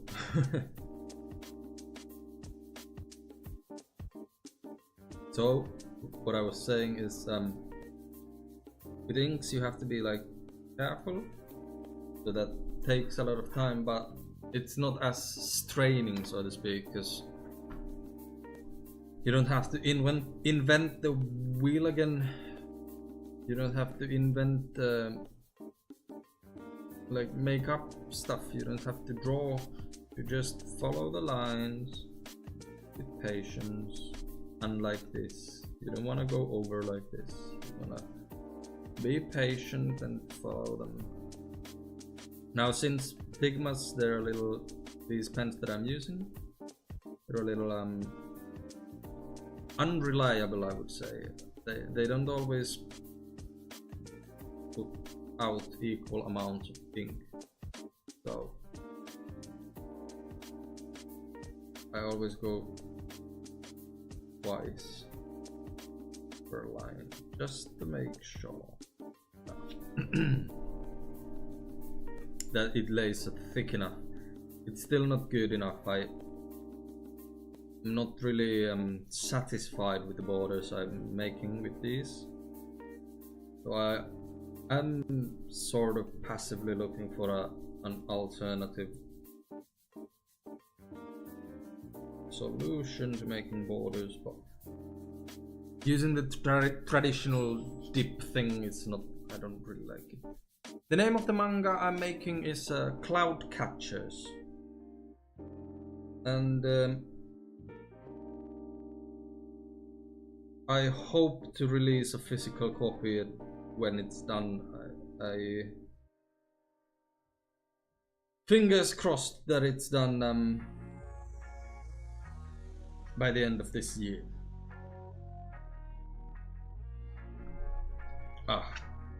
So there are the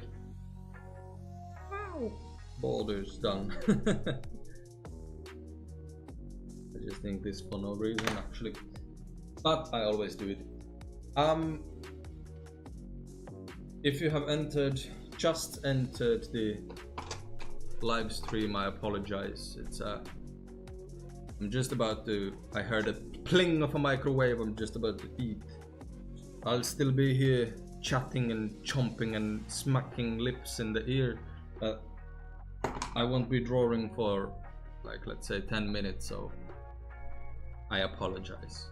I'll go get my food now, and I'll continue drawing after I've chomped down a bit of salmon. So, because I'm starving, I can't ink with this shaky Parkinson's hand. So, see you in uno momento, por favor.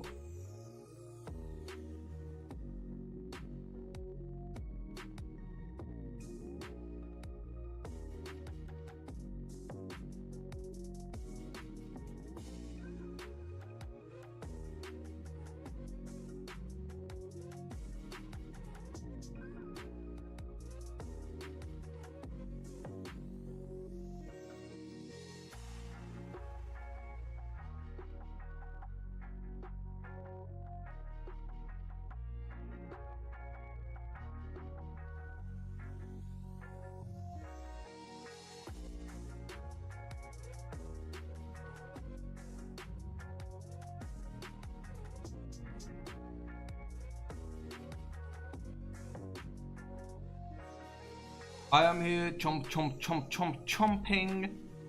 So, any questions or anything, I can unmute and answer, but just a little pause for now, okay?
And time. How long did it take? I ate an entire salmon and a field of tomatoes.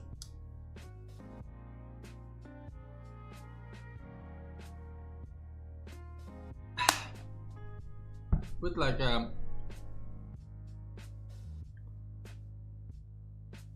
basket of rice. But anyways.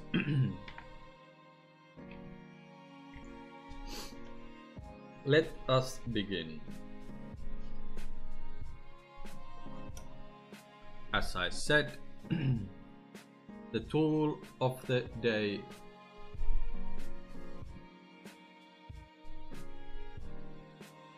G-Pen.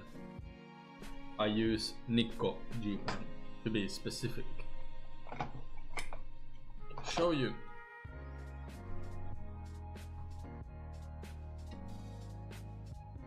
Nikko G-Pen.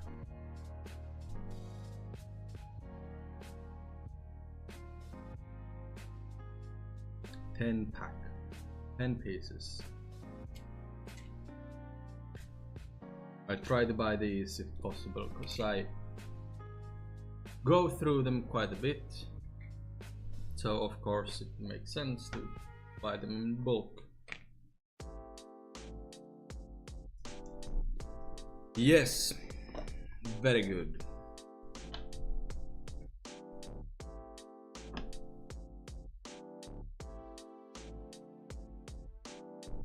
Now,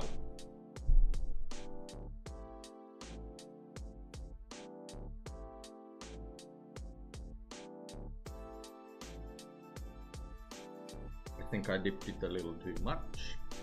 That's okay, I can always scrape it off.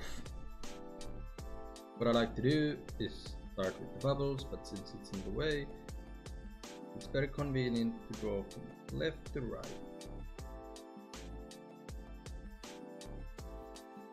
Because, believe it or not, if you're right-handed, otherwise you're gonna smudge with the other hand.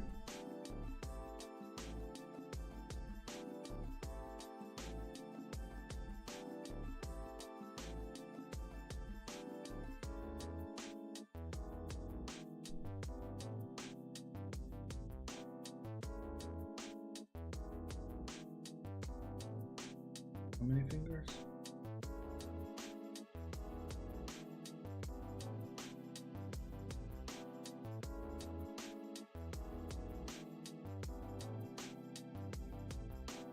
It's so small, it's so difficult. Am I doing good or not?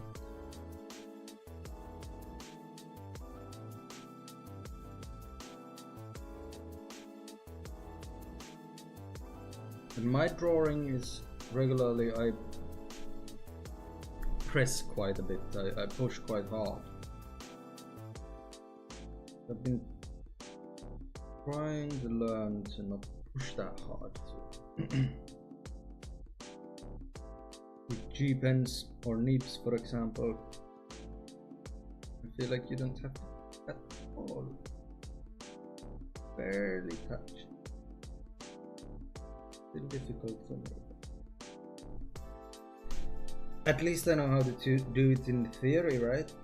So that's something I can cheer about.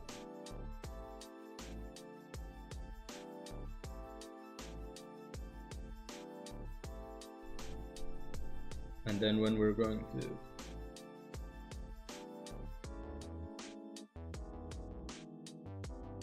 closer to the camera, then, or like objects that are like not camera, objects that are close, and of course you wanna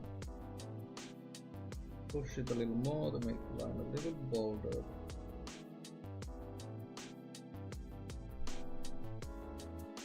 I wish I had the opposite problem, because sometimes people like, I hear people saying that they don't,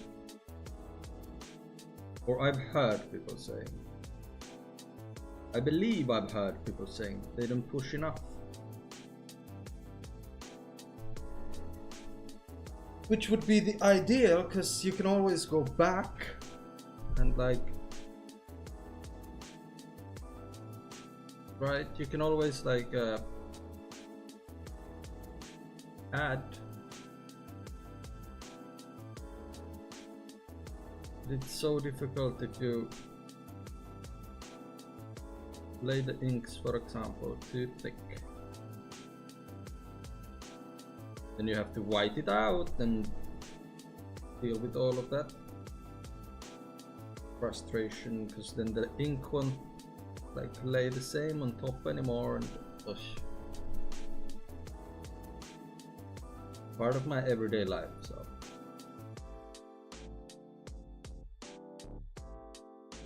it is what it is. Just have to deal with it.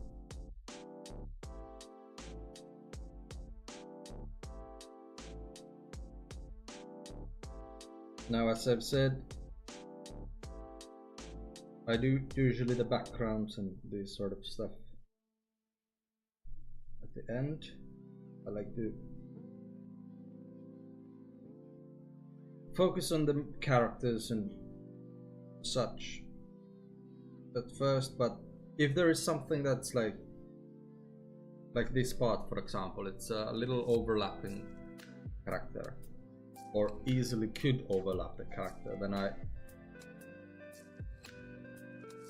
or the ground here, for example, I want to draw it, because then it's easier for me to draw the character itself.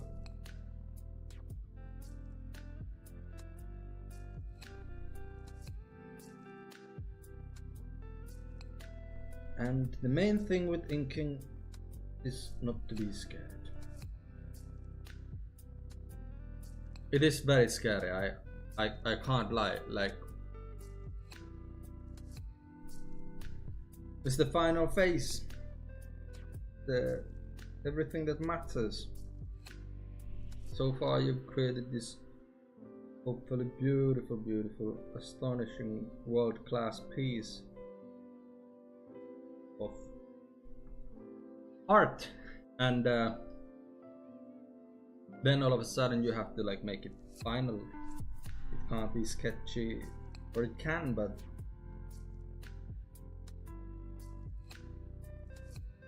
not the same way, I guess. You have to like make the final version of it.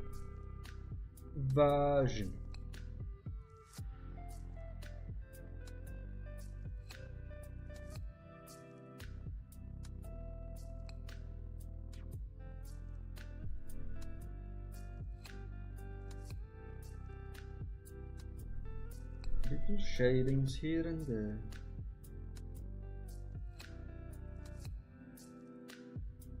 Something, mama bear. Oh god.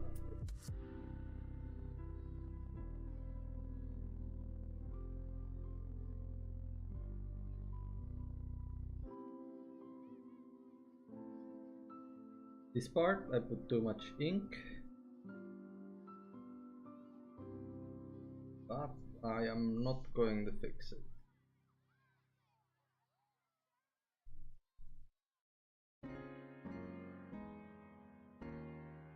Because it's hidden under the arm pad.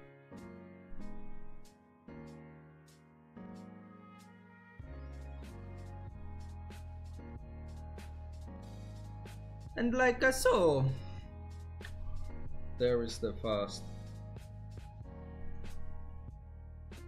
inks done. Link.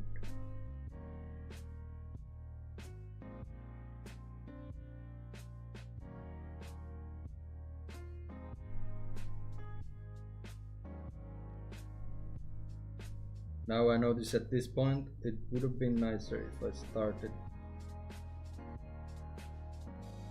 putting these stripes, like, how would I say, I wish I would have given them more space here so that I can lay them like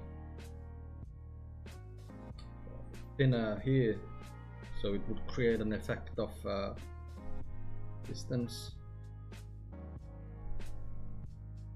But I didn't do that, so it's too bad, isn't it?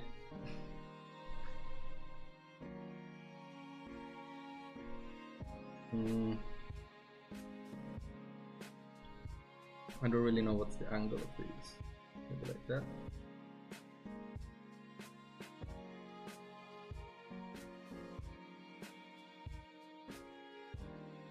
Something along those lines.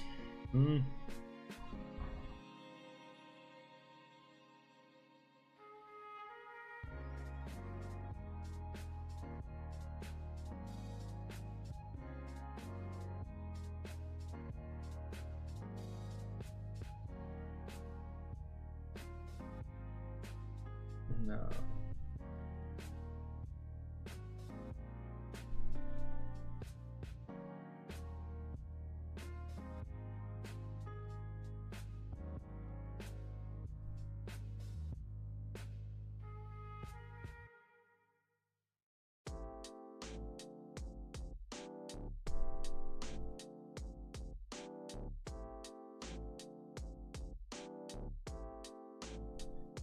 I like this effect, like I'm gonna use it in future projects, but I haven't used it in this one. But by leaving this, the art of implication again, by leaving this pure white, creates a shining effect, right? Looks so nice. I'm gonna have to utilize that at some point or something.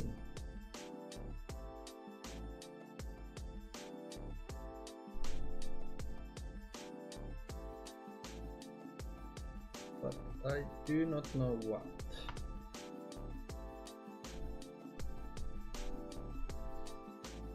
These are the little things you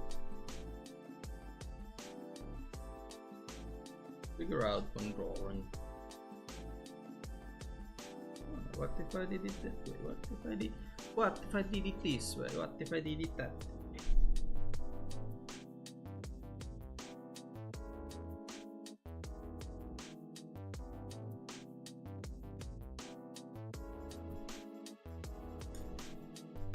But then it's like, I don't know, I'm a little afraid of change within a project. Of course, it's always a struggle to get out of your comfort zone. In a way, but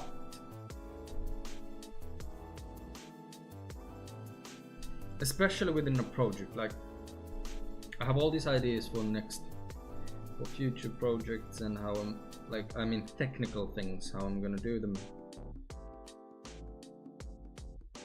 Things I wish I would have honestly like done on this project, but then I don't want to change things too drastically within cloud catchers, for example, because then it's gonna be constantly like it needs to have some sort of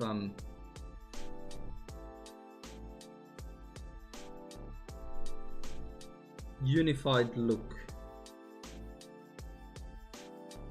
That's the word.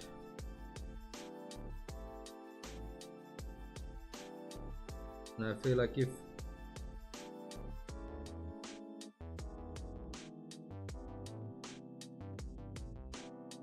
the look changes constantly within like 200 pages, that's bad.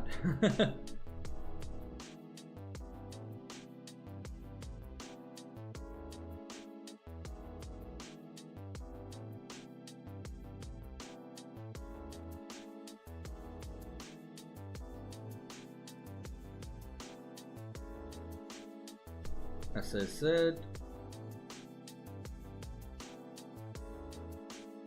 I do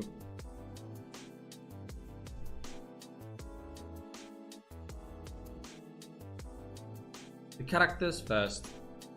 That's usually how it goes.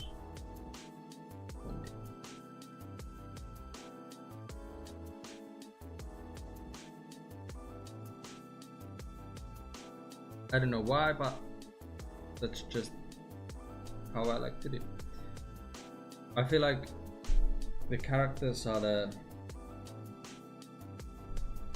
most important thing on the page. On a page like this, for example. But so I want to do them like fast.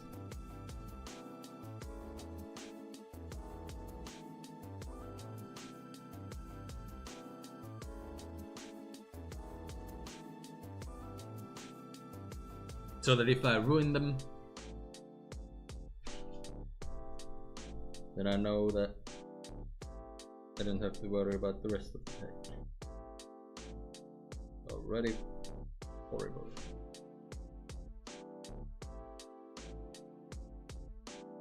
It's a small enough space like this.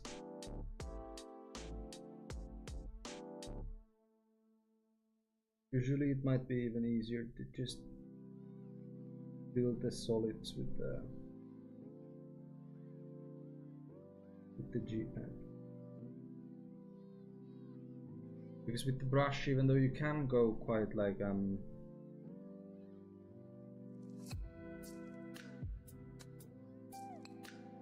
detailed, it's got quite a sharp tip to it. But it's still not, it's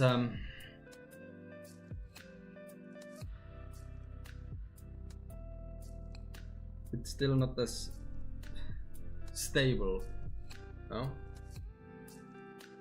It's not as easy. It's much more difficult to handle, of course.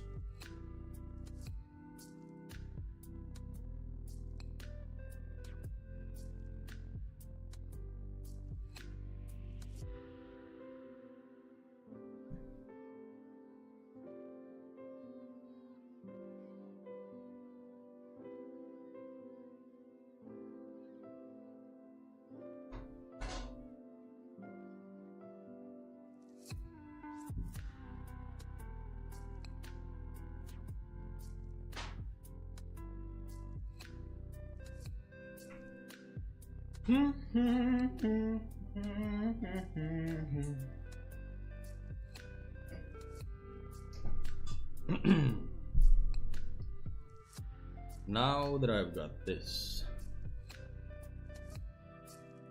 characters done here, we can move on to the next panel. I know, sacrilegious, right? Sacrilege. I'm not doing it in order. What is this? Yes, this is. I wish I didn't think those. Now it's a difficult position for me.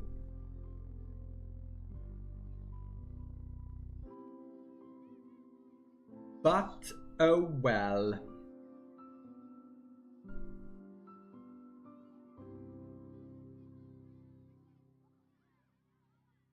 My Irish name.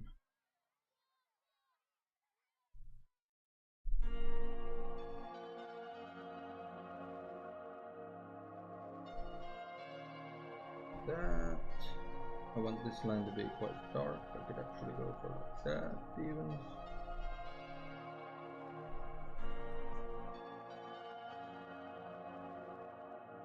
Then the eyes.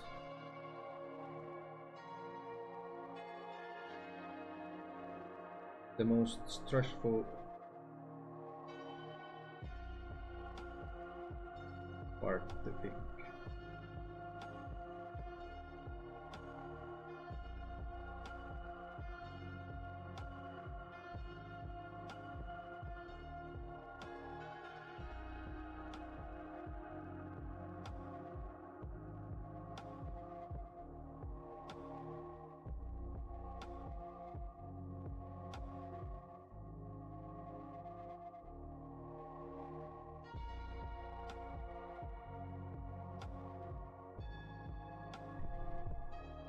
That's a little too thick, I feel like. I think I have to fix that later.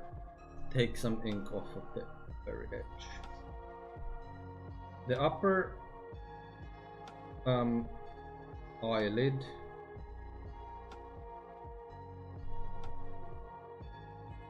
at least in my style should be a little thicker compared to the lower lid, which is here thicker. Surprise.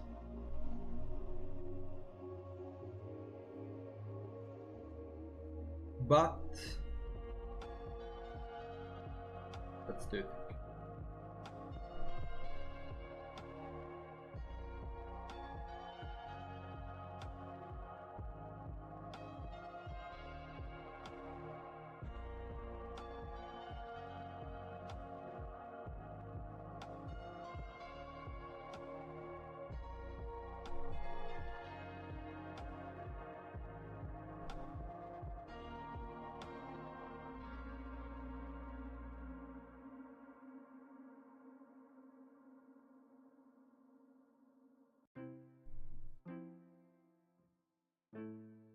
Something like that. I have to hold my breath.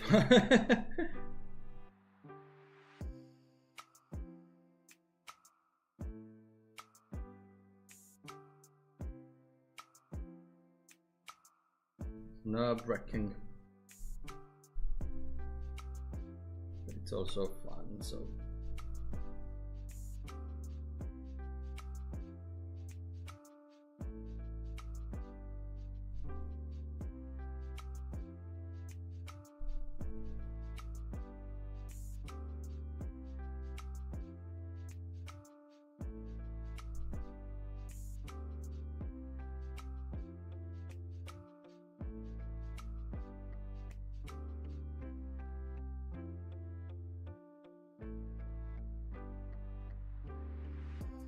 you see, this is the moment I don't speak that much. It's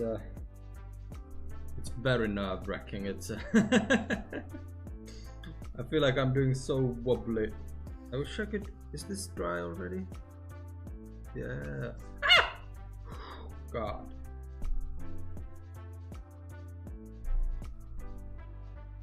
Hopefully I didn't smudge too much.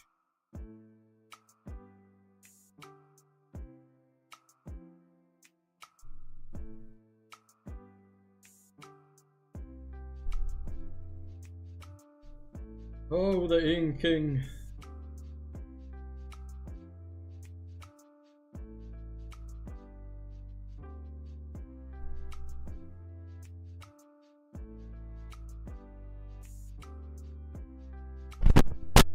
Oi, sorry.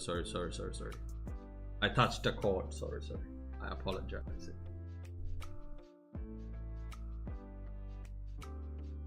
Must have broken your ears.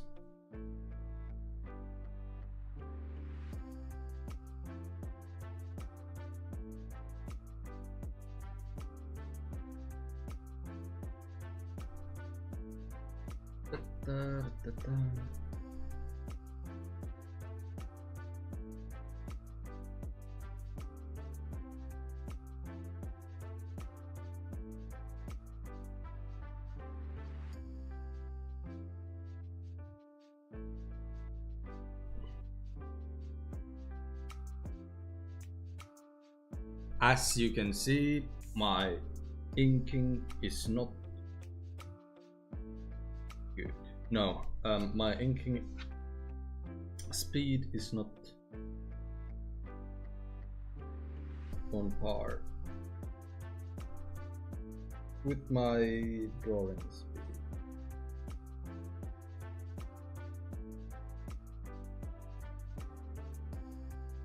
With inks, I tend to go much slower.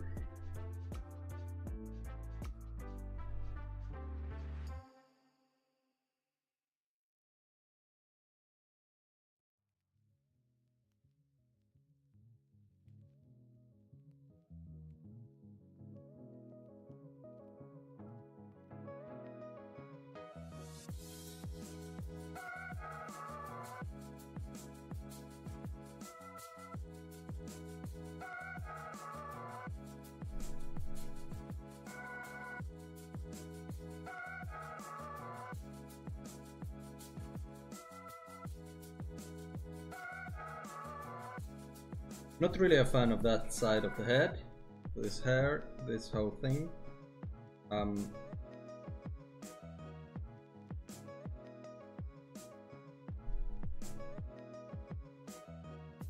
Not the best thing I've done, but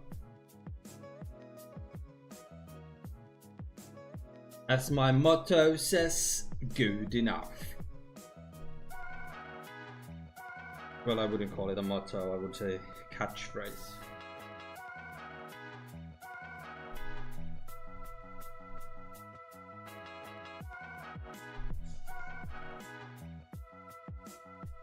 At this point, I would be compelled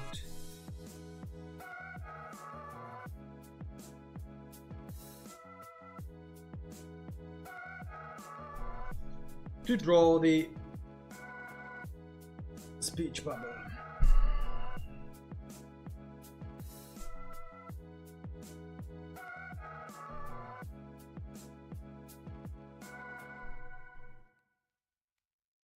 Which is exactly what I'm gonna do in a second. See, this is why this I think this line needs to be even thicker.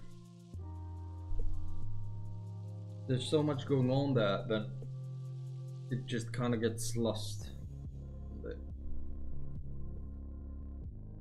on the other lines. Yes, now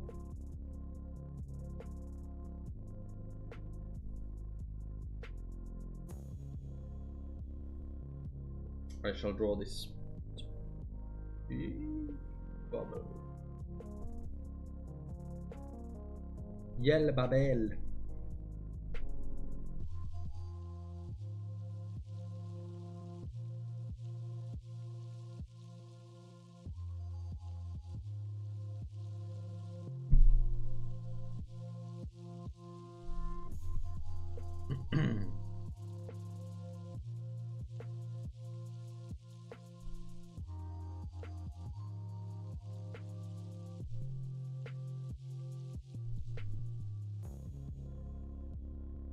You know what? I just got an idea. I'm gonna make this yellow bubble a little sketchier. Like, I'm gonna have double lines on it. That way it's gonna be like she's really mad, huh? You will see, you will see.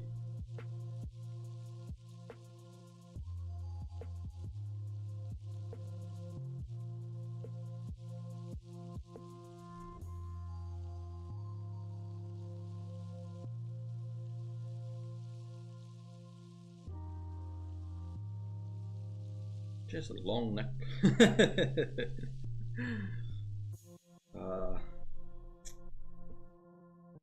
Very admirable.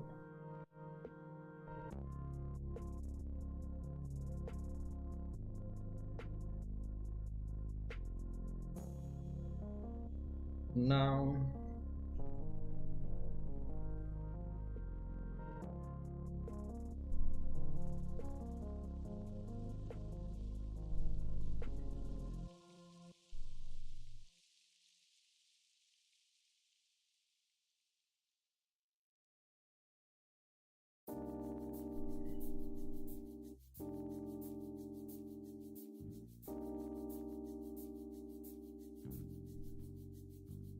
this finger is much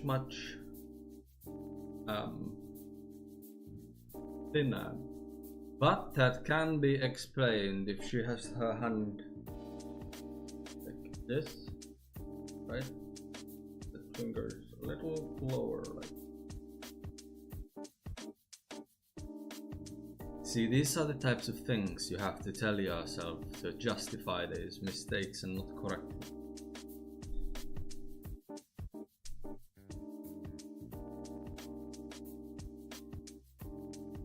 Otherwise,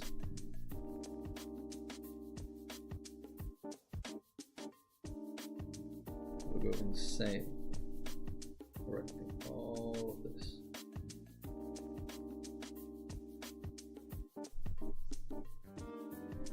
Yeah, that's good enough.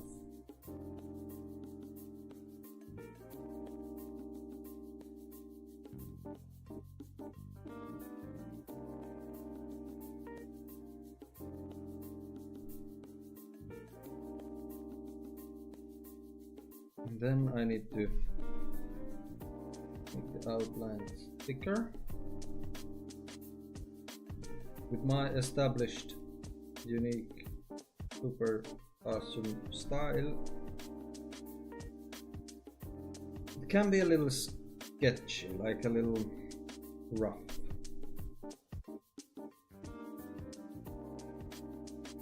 I don't aim for perfection, like I don't aim for lines that never break. And I know some people like that, like smooth lines and stuff like that, but it's too much.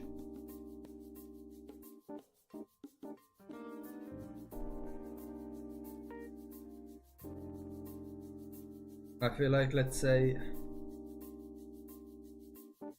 a lot of shoujo manga, girls manga like that, like a lot of romantic stuff. The look is too clean for me.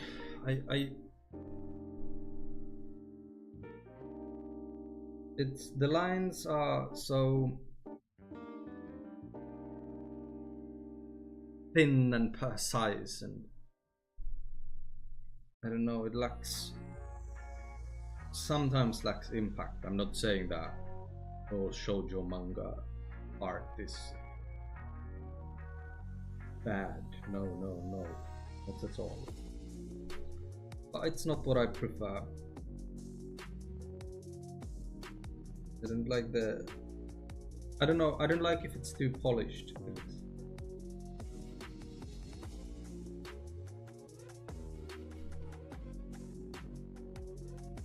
But yeah, that might just be me justifying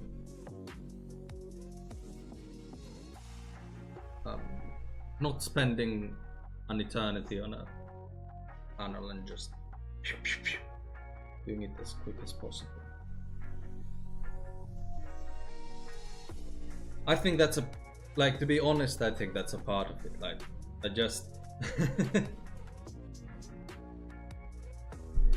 just don't, I'm just lazy, too lazy to fix things.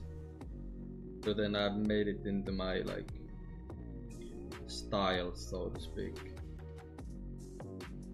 I've incorporated it into my drawings that it's okay if they're a little rough.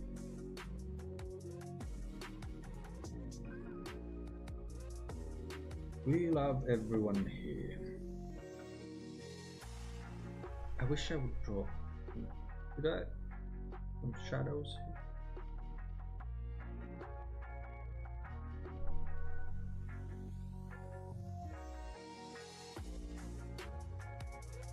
Nah, didn't really affect too much.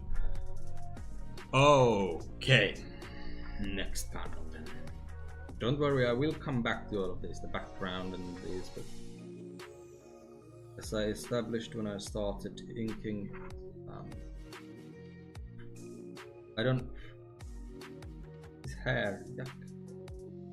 I don't really like going, hey, good morning to you as well.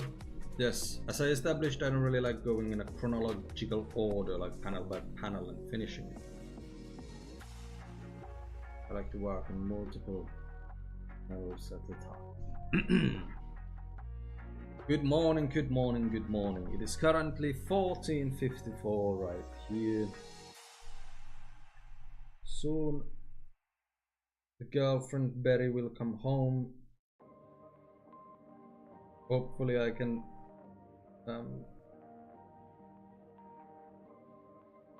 finish this soon enough so that I won't be too big of a bother for her. I will restrict her from speaking. No.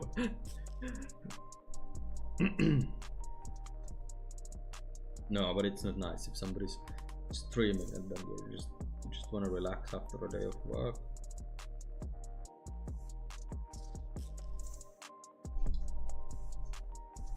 But seeing as it goes, the inking shouldn't take too long anymore, right? Just a couple of small characters and then swish swoosh, we get the backgrounds right there. Then the real workload starts when I have to figure out, as I said, at some point I'm gonna hopefully make this into some sort of video, like an actual YouTube video on hello, this is me, how I draw a page. But I have like bare minimum video editing experience, so that's gonna be a fun little project in it.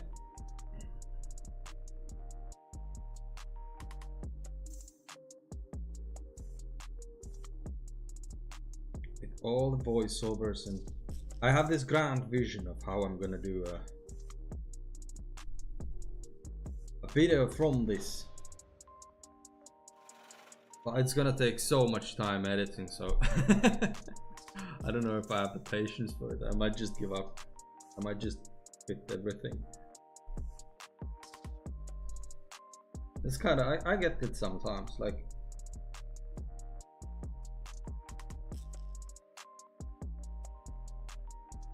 I just want to give up. Like what's the big deal? Like, it's too difficult, screw that.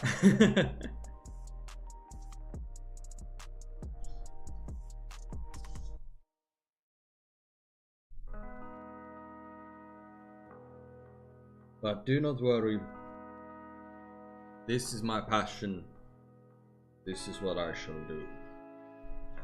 I shall become the greatest Finnish comic book artist Finland has ever seen, so the stakes are not that high.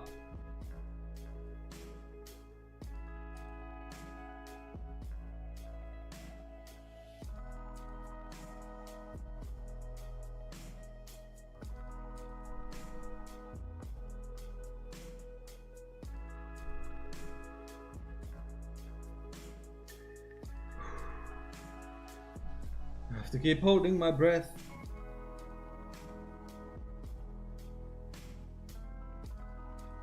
Otherwise the lines will be wonky. But Mr. Strawberry, they're already wonky. Yeah. But shut up. Look what you did. It is all your fault, Mr. Timothy. Now some Timothy is watching. If one of you million guys watching is Timothy,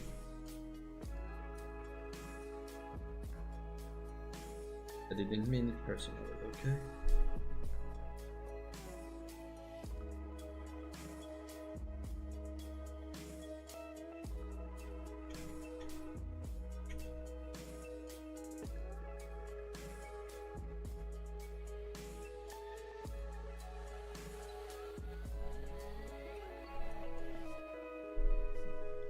Even these two, like, that's what I mean. I was a little afraid of putting two, like, let's say reaction shots, two panels of her face right next to each other, because I'm afraid it will be too similar and then too noticeable that it's too similar. So I try to avoid that. But I feel like this situation, knowing what the story is and what the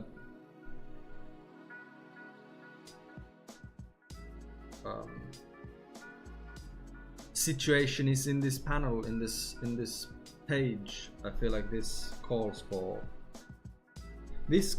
exactly this. Very good English. Like, I couldn't really figure out a better alternative for this.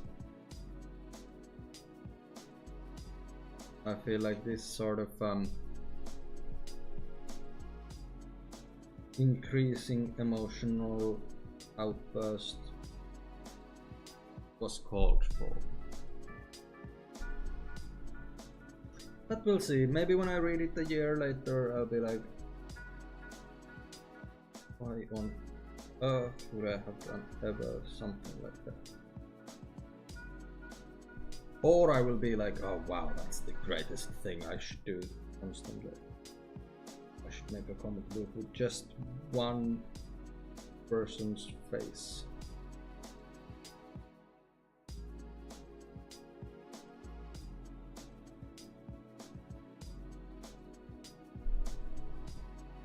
Just one face changing constantly. Wow. Greatest comic book ever made. Nothing but reaction shots. The comic book artist's dream.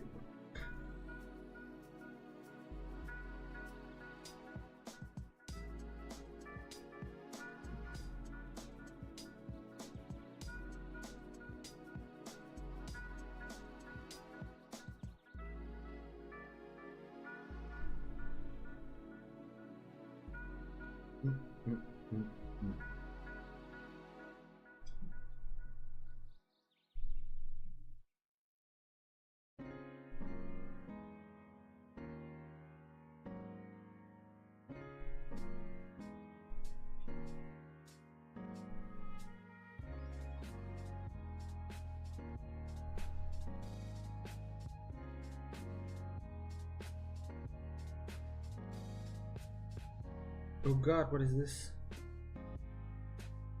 I have to wipe it all. Destroy!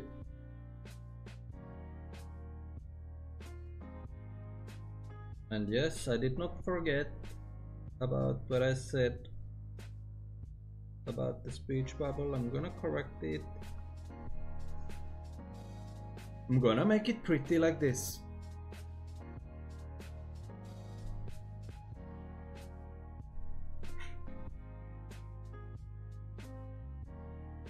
That's horrible. Not good.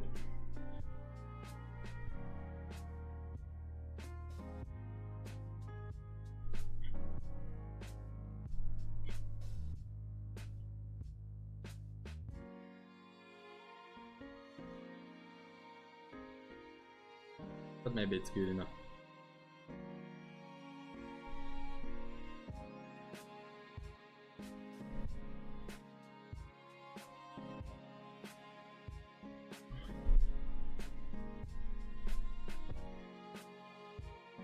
That's what it is. If you hear me moaning, I'm holding my breath and then nearly passing out. Okay.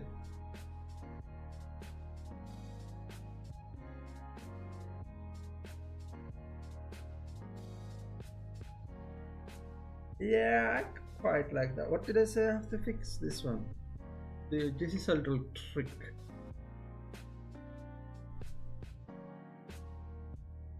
I just right here, fix, and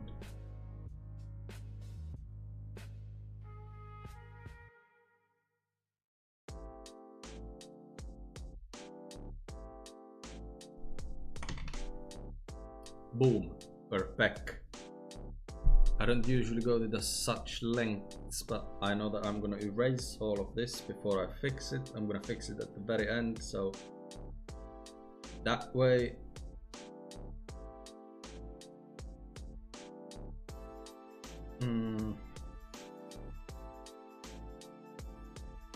I know what to fix, right?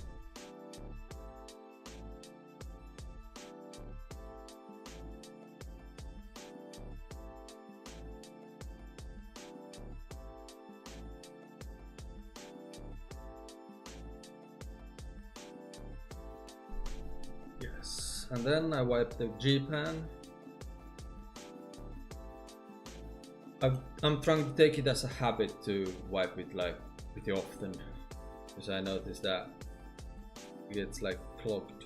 But using a perfect paper and pushing quite hard and excuse after excuse, stuff like that.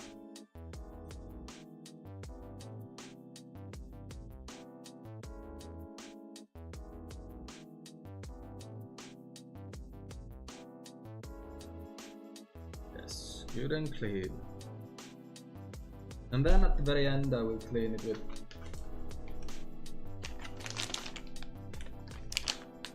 cleaning wipes.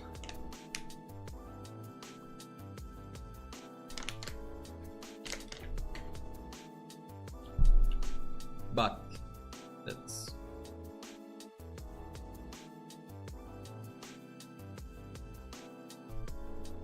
that's not current. That's not what I need to do now.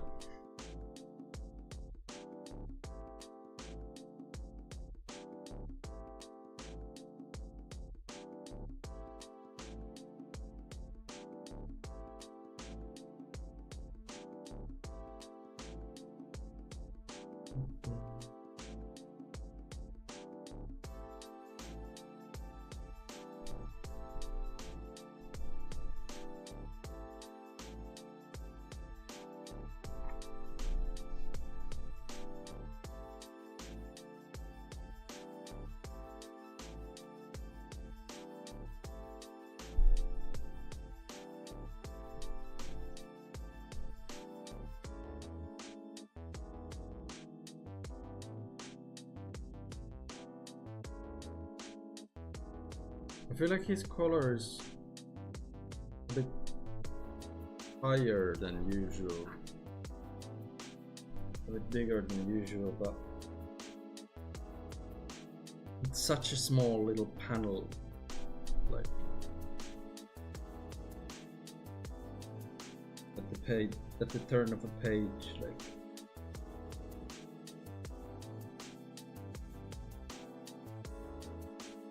I don't think it really matters that much. As long as it's explainable, it's good enough, it's close enough.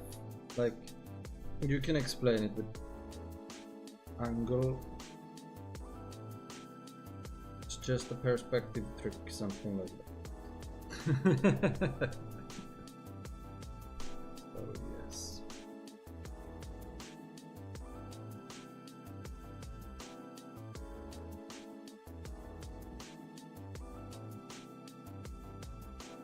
Oh god, now I have to do this hand. Everyone loves drawing.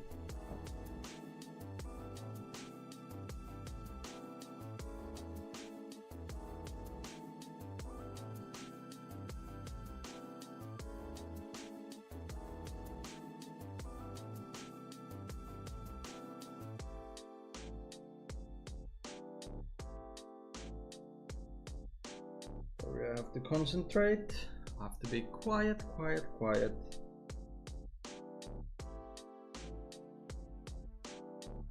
I'm not a very good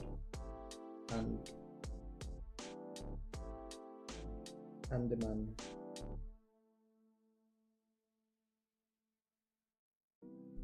But I'll try my best. Let's put it this way, I do not avoid drawing hands, I just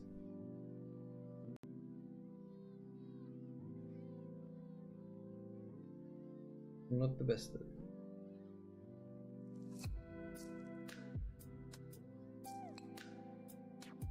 I feel like that's a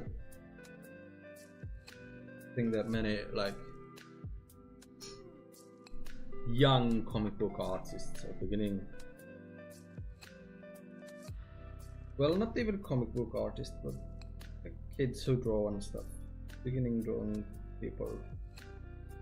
They like put the hands in the pocket, right? Behind the back, something like that. I've done my fair share of that. Because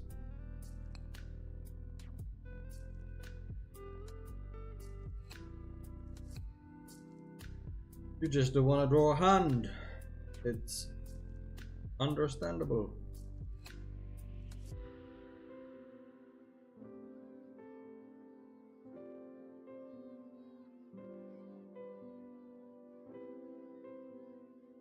So if you ever see me put a hand in the pocket or something like that, you can call me out. Say that I'm a freak.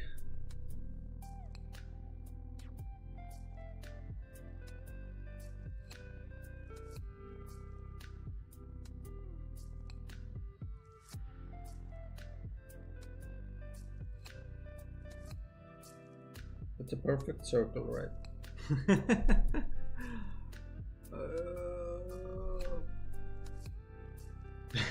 Why did it turn out to triangle? To square, I don't know.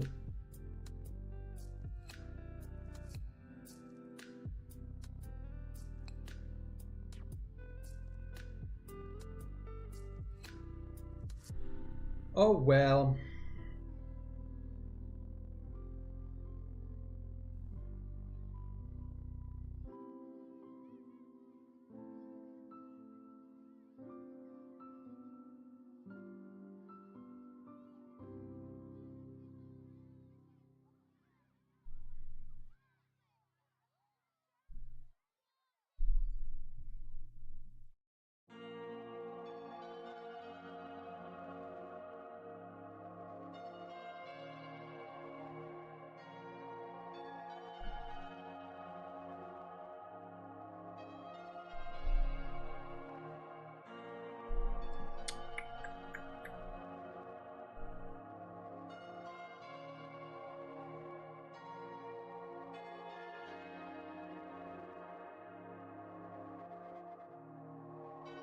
I think he might be my favorite character. He's in many cases he's a comedic relief. He's quite like funny, he has a lot of gags that way. But I also like his design, like drawing him.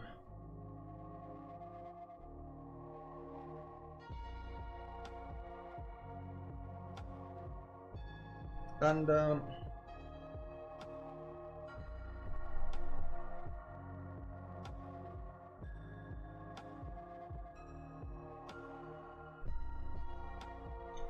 he's not as he's not just a comic relief character, so to speak. He's well, he's not really a, well, I don't know what defines a comic relief character, but he has some depth to himself as well, so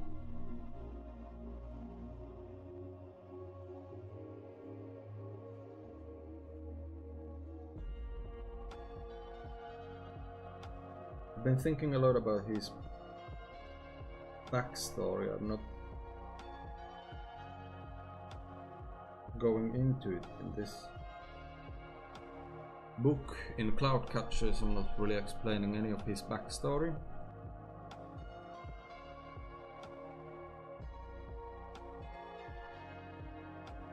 But I will leave it open as I've been thinking that if I ever do a sequel, like this, Cloudcatchers has the potential to have a sequel, because I think I would make it into like a, well, a prequel in this case, but I would make it into more of the backstories of all of the characters.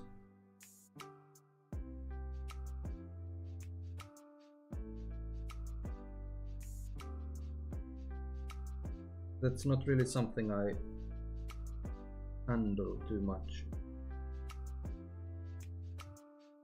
or go into too much. I mean.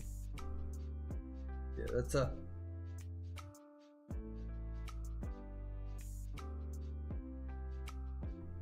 that's a complete possibility. So we will just have to see. Future brings.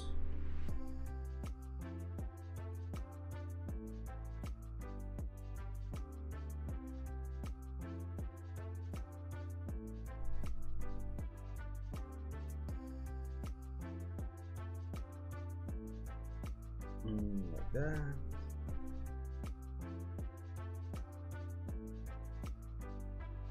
Time to clean the G pen again.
I just noticed I was mute for a while. Well, what I said is I was waving it off screen to dry the page. So.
Yes, girlfriend Berry has just entered the apartment.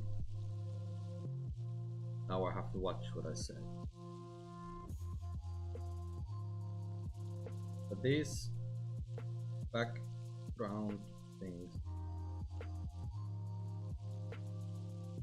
since they're like organic, they're not like buildings and stuff.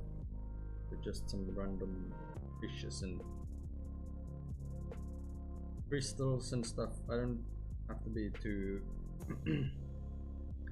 too precise with them. I can just basically wing it. And because they're not gonna have any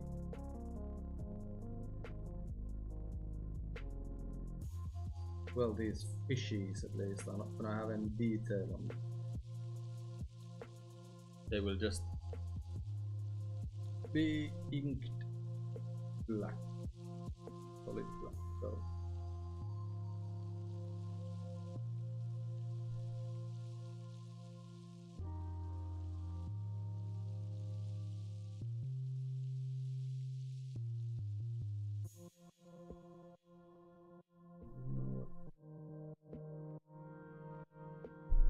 where to go?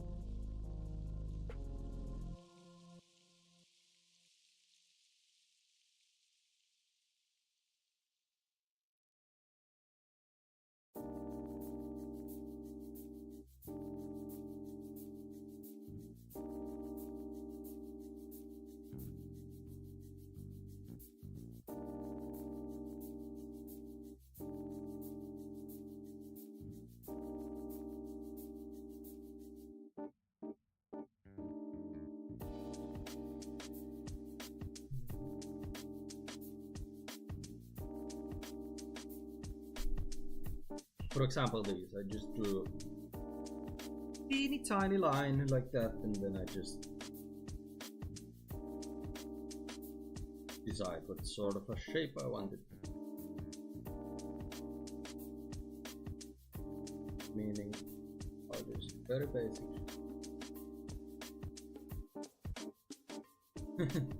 Weird looking fish.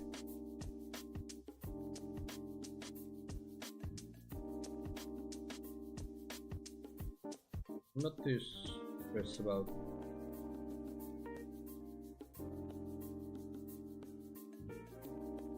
these being perfect.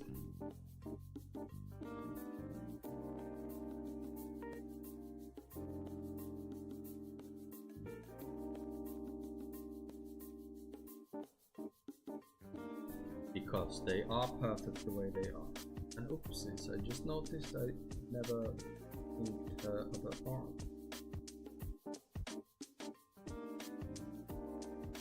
So let's do that as well.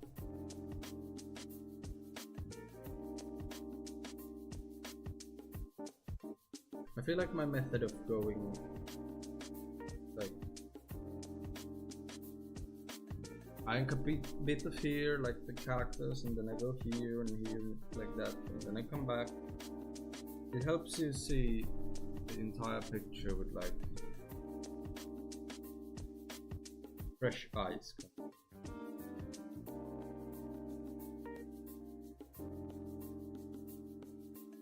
Especially if you're doing it in one sitting like I am doing it right now, then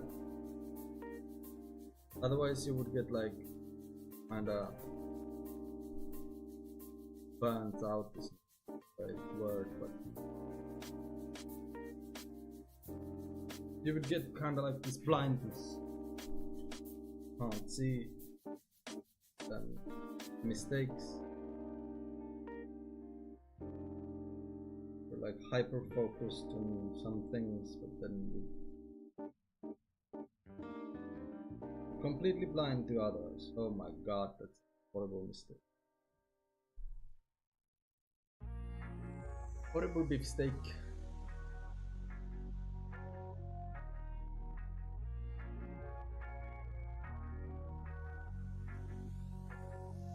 I shall have to fix that. Well, do I? I could just leave it in. How about that?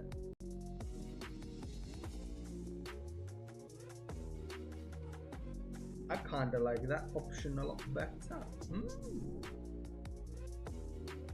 Yeah. Now this.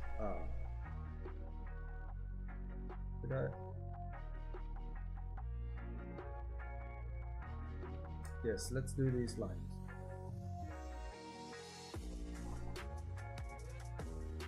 Trusty old ruler that I explained is very multifunctional, and I cannot for the life of me find a replacement for it.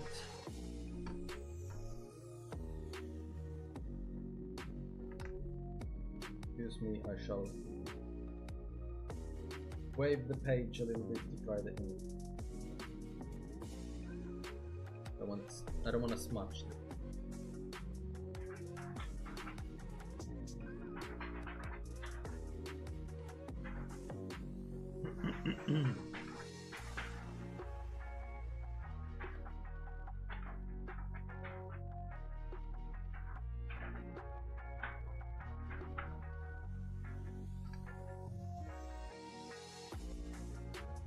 Perfect. Now I'll find a good angle.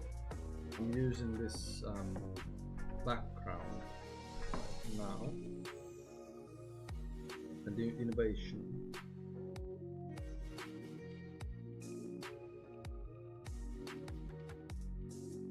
But I can't really use it because the ruler is too short. So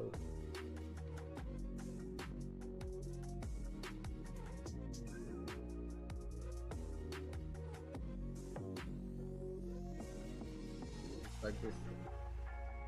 Usually I go like I would line it from here, the corresponding line, then I can make a straight line. But I have to try something new. Doesn't work out in my situation at the moment. The ruler is short.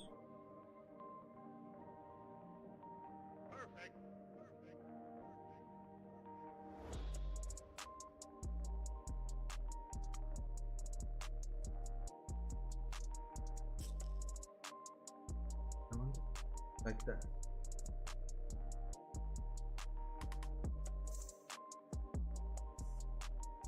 Like that.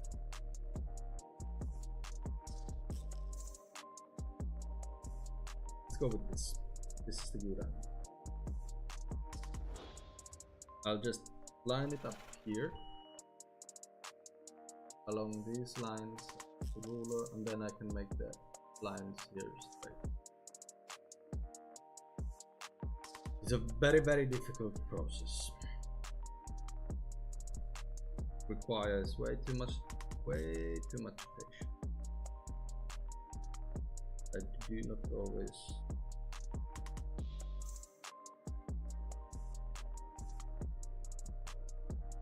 once again I'm going from right to left because I do not wish to smudge. I don't want to smudge everything.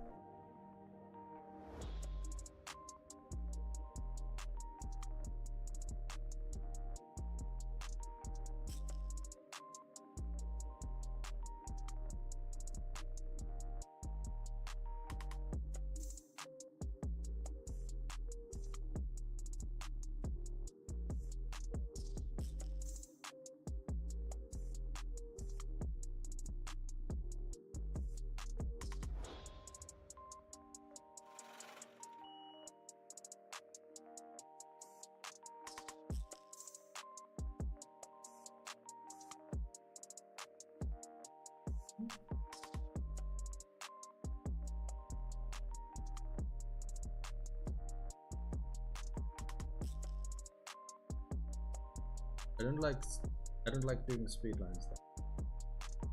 While they look amazing, you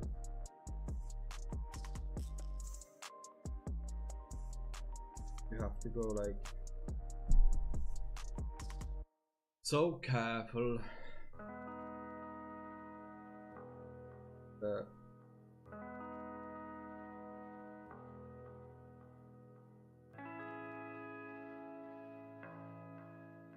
Can't really see what I'm doing and where I'm doing it.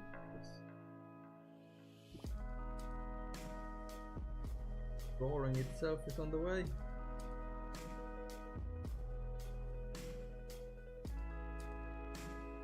Overall, not my favorite,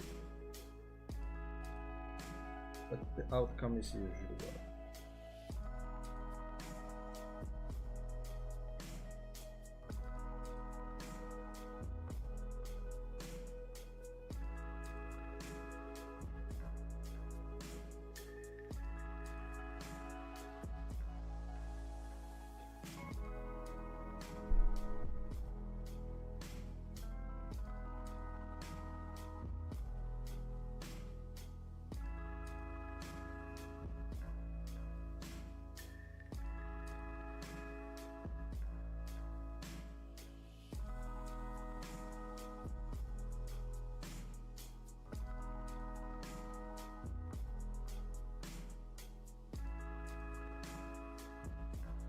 Intense monk warrior level of focus.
Now how I'm doing this,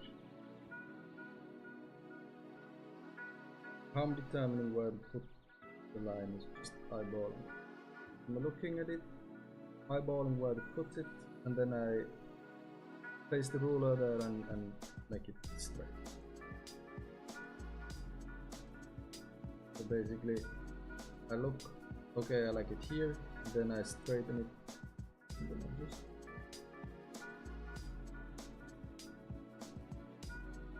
can't just go like same distance between lines all the time. It's gonna look too monotonous. Monotonous? That's the Roman princess. You have to vary it a little.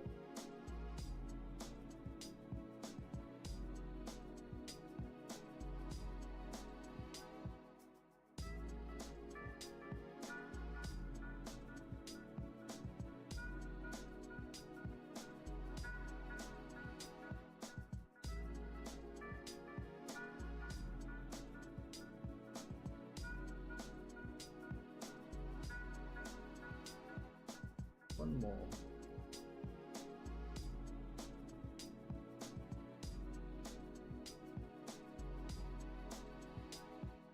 How does it do? Yeah. Not horrible.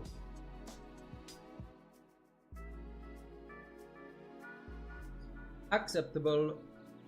And then next we'll do more lines. First, we try this. G pen shall always be clean.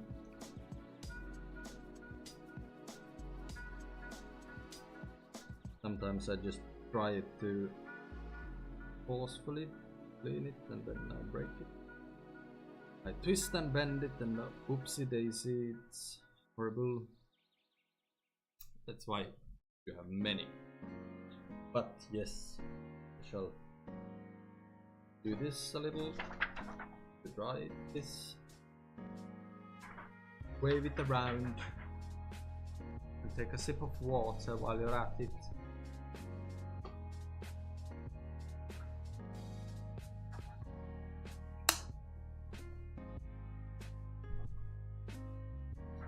Refreshing. Then the magic trick of the century, thumbtack. As you can see, it's a thumbtack that I have put paper, masking tape, whatever it's called, painter's tape called here. So you just put that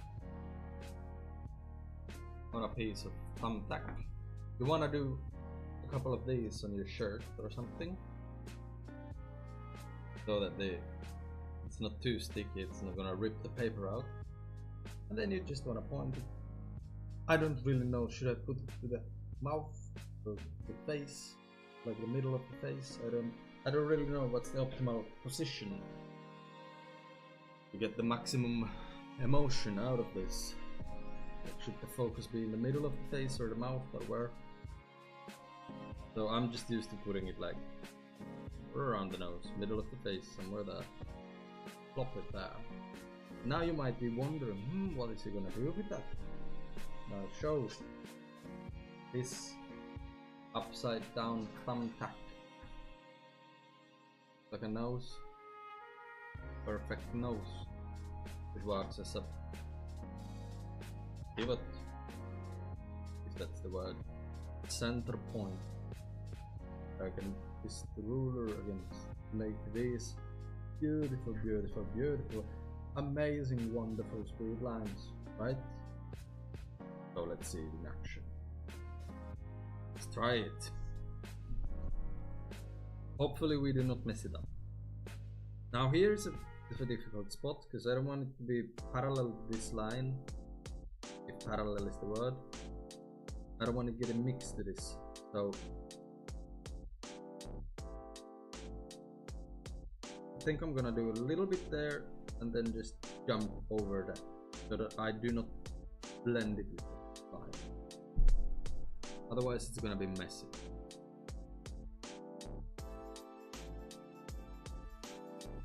Just the ink in the mid. That, and then jump.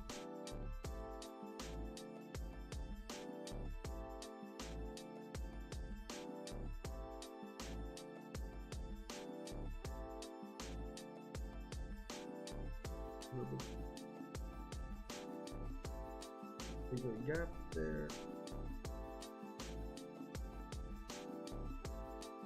Pink one come out. Nothing. Perfect. Always nice to have one messy line.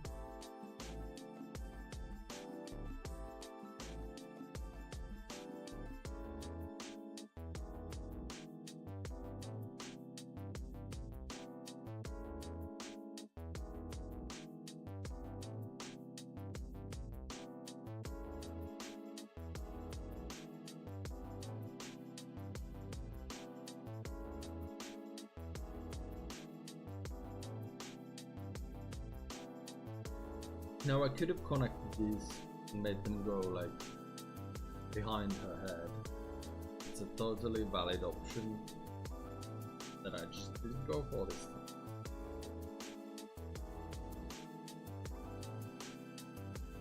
time. And you might be wondering why. I have no answer. They're women. That's how it usually goes. You just go with the flow, what feels the best.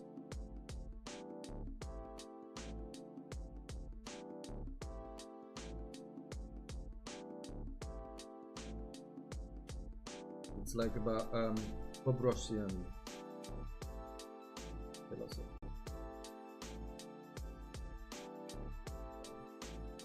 If you feel like you should put a line there, then you put a line there. If you feel like there shouldn't be a line there, then you don't put a line there.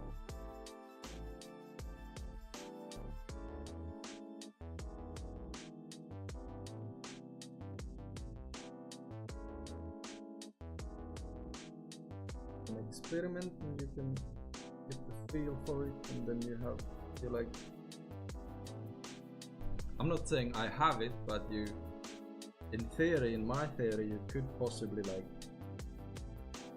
get like a sort of an instinct for it, what works and what doesn't, how it should be in certain places and pages and panels.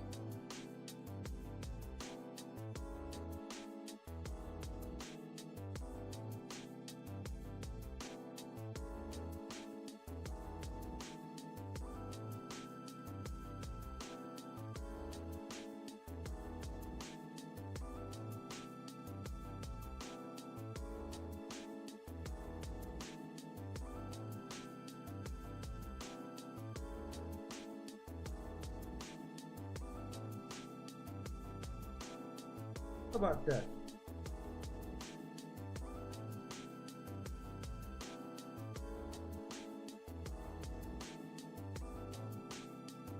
I feel like that looks very cool.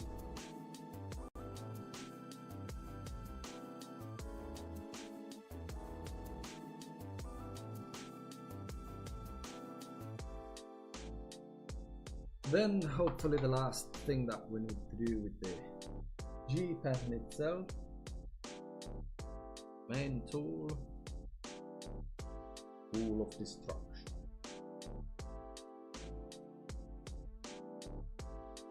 But I'd like to do the background. The crystals, I decided that they have this sort of line thing going on, so that was something I decided on a whim at first. Now I just have to go with it. So it's gonna take a little while.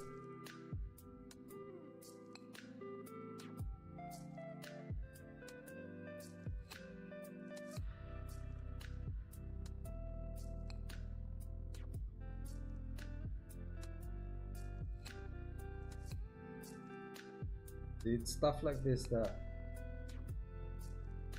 I should be doing with the Maru pen, nothing. But my initial laziness has led to me doing everything with the G pen, so here I am.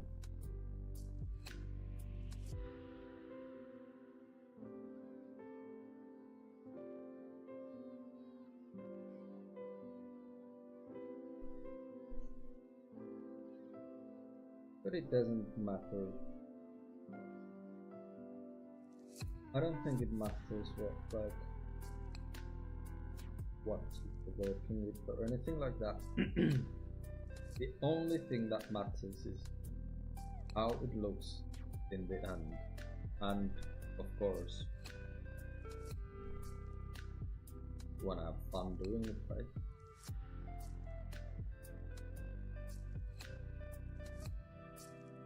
So yeah, it doesn't matter if you don't have a G-pen if you're doing everything with markers or watercolor. Doesn't no right or wrong. It's art.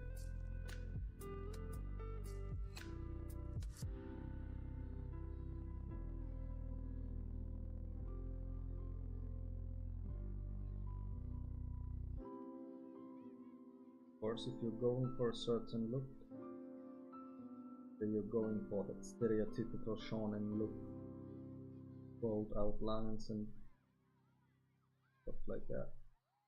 There are certain tools that make it easier to achieve. If you're trying to paint Mona Lisa, it's gonna be a little more difficult, I would say, with a G-pen.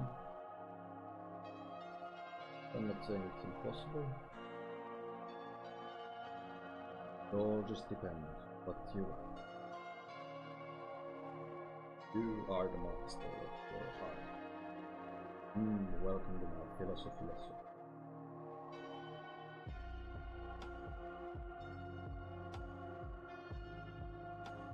Now I'm afraid this is going to be too messy. I don't know how to prevent that. So I just stop worrying about it and see where it goes.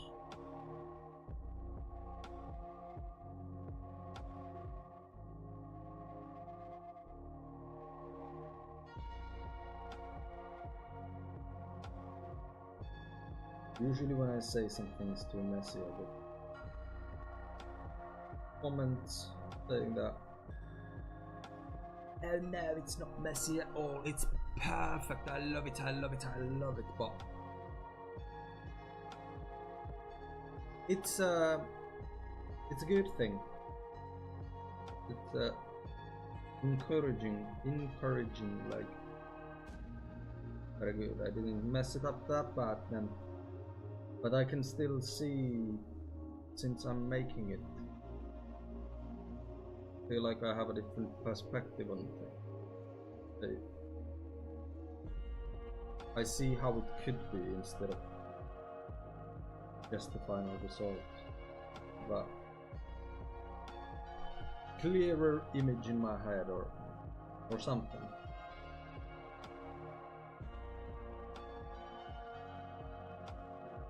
But it is always nice to hear that it's not just total screw up. So please, send your positive regards. I need every bit of praise I can get. In the comment. Preferably monetarily. Please send me all your cash. Just kidding, I'm not gonna give you my address.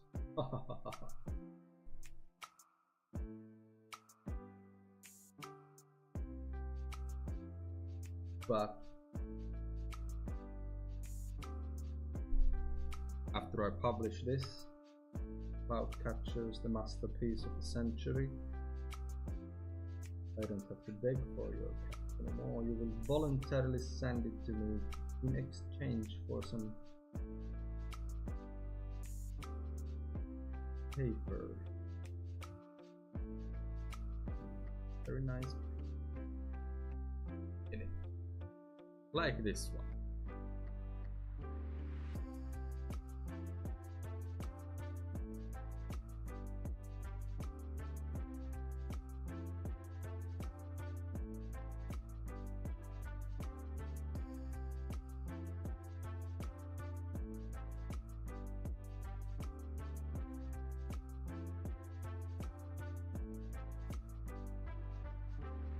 Now, as you see, I'm trying, well, I don't know if you see, but I'm trying not to go over the borders, but as you see, I am going over the borders.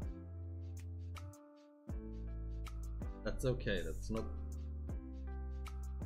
irreversible. It's not something I want, but it's fixable.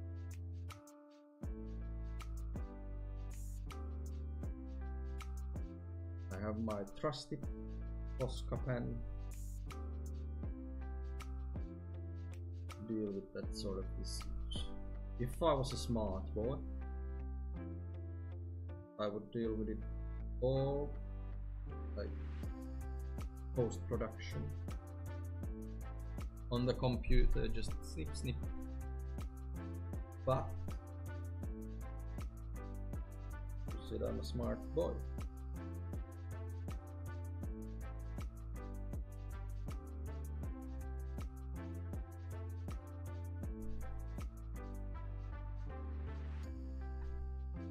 Wow.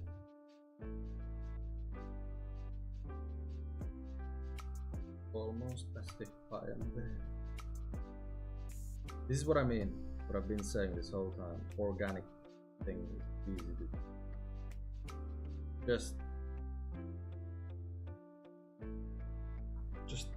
Just nothing. Just a couple of lines like this, boom, you got yourself ground. Wonderful.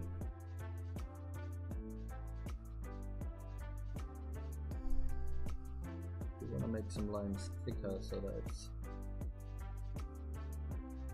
For example, I made these pants lines thicker so that it's more easily separated from the background. Yes, now that we have this done, we are ready for erasing time.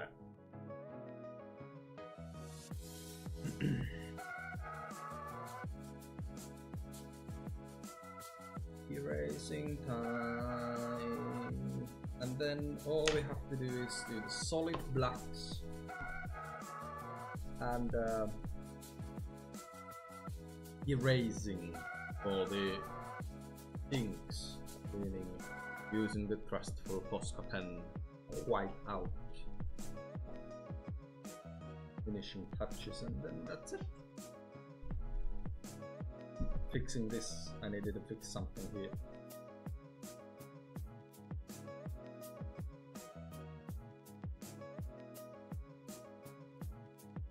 So.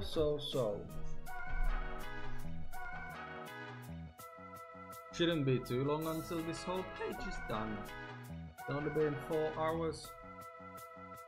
But usually it goes a little faster since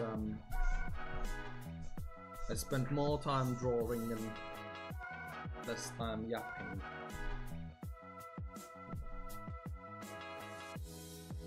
But right now, I think we're still making good time. If you imagine this as a regular salary job, 8 hours a day, 4 hours would mean 2 pages. 4 hours per page would mean 2 pages per day in a regular working, if you could do it full time. So I think that's pretty good. 60 pages per month. Well, excluding the weekends, but yeah. Still, that's a lot of pages. My current goal is to get 1 page done per day. And I will be happy. And so far, for a little while, I've been able to do that. It's nice.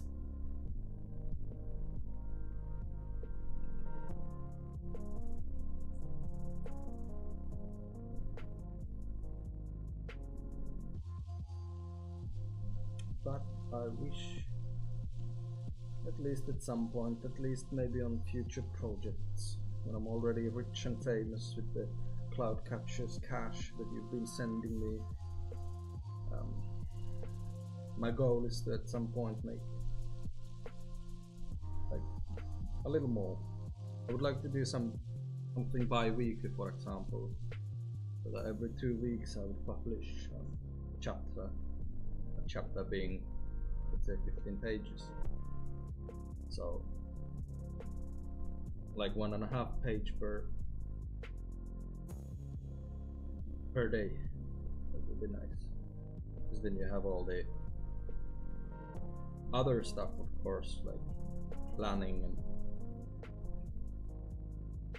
filming and stuff that I have to do necessarily full time. Say Japanese mangakas don't do. But yes, my ultimate goal, 1.5 pages per day. I'm not an ambitious man.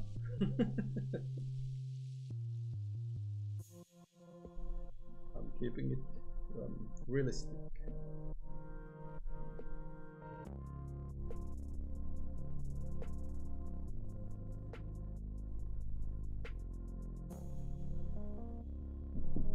Hello, blacksmith or cardboard. I don't know which one is the legal name. First name or the last name. Been filming this for a while now. Thank you. I'm planning on making this into a full-on YouTube video, so as I mentioned previously, I'm gonna try to make like how I make a comic book page from start to finish. Yeehaw! Like a longer video. I don't know how long, 1 hour, 20 minutes, 10 minutes, 5 minutes, who knows? But yeah, that's why I'm recording it at the same time. Hopefully I can do it. Now I'm at the end, final stretch. All I need to do is put some flat blacks and then the white down. Yes. Now, as I mentioned previously, I always use this sort of brush, this shape. I don't know, I think it's called angled brush. I have another one. This one I use for watercolors. Whenever I use a brush, I use this, because with this you can get sharp little detailed things, as well as pretty decent flats. So yes, very good brush, I recommend. Not the brand itself, I don't know, this is just some random thing. It doesn't have to be a €1 million brush, just something with the shape is what I prefer. And then this ink, wouldn't change it, I absolutely love it. Such a good quality. The inks are so, first of all, resistant. Even if I paint on top of it, it won't smudge it. And the flats are so flat. Like, it's so smooth, it looks so good, and it's so black. It's so like rich black, deep black, I don't know how to say. Yes, highly recommend. Quality stuff. I mean, this ink at least. Now with the brush, I first, with this exact brush when I bought it, first felt, because it's a watercolor brush, I think, I felt like it sucked up a little too much ink. I would have preferred something else, like an acrylic brush or something, but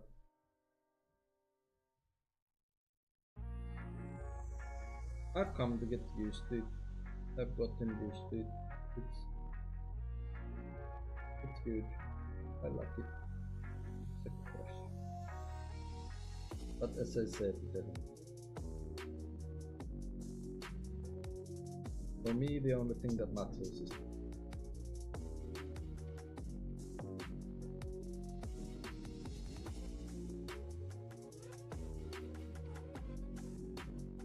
feels always good to do flat because even though it's like as stressful as inking itself, because it is inking, but I mean doing the G pen, and it's even a little more difficult. I feel like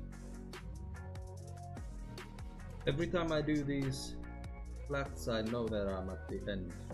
I'm on the finishing line, only a little bit more to go. I'm on the home stretch, so to speak. Very good.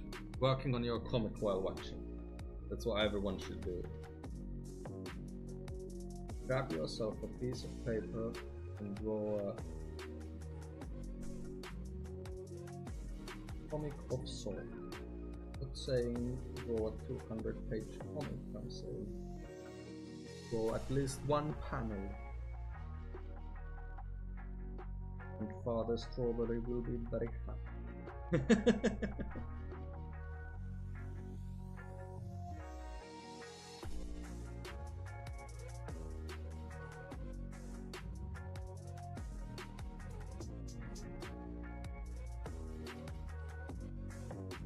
I don't know how well this translates to the camera, especially the stream. I don't know what the quality of the stream is, I have no clue. But for example, if you see this black area here, it's so smooth. There is no like, no layers or anything like that, no separation at any point. And that's all because of this.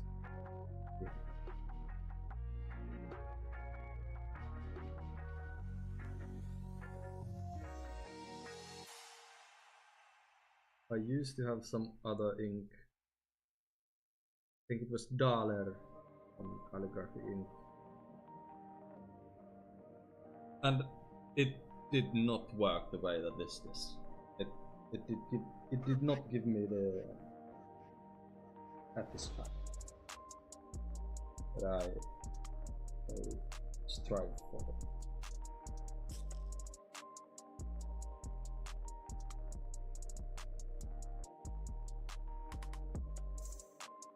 Yes, these are the weird, strange things that you sort of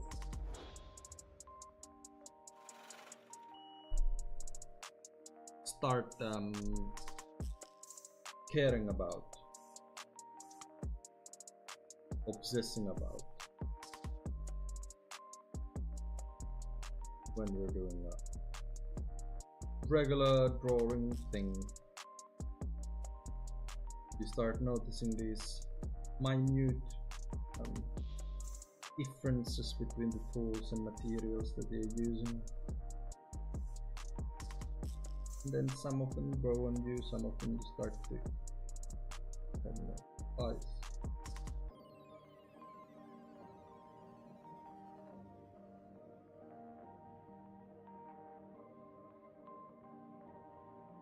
I remember when I started using this paper, this multi-copy something paper, as I mentioned, multi-copy, I think 160 ESM, something like that. It's just a regular office paper. And when I started, I did my previous comic project, Aki Aki Farm, on Bristol board. It's expensive as heck. And it's very smooth, very hard, very nice, but very expensive. So when I started, or like switched to this, it was so frustrating because it felt like my G pen was getting clogged constantly and I couldn't work with this at all. It's like I was used to the nib gliding through the paper like ice.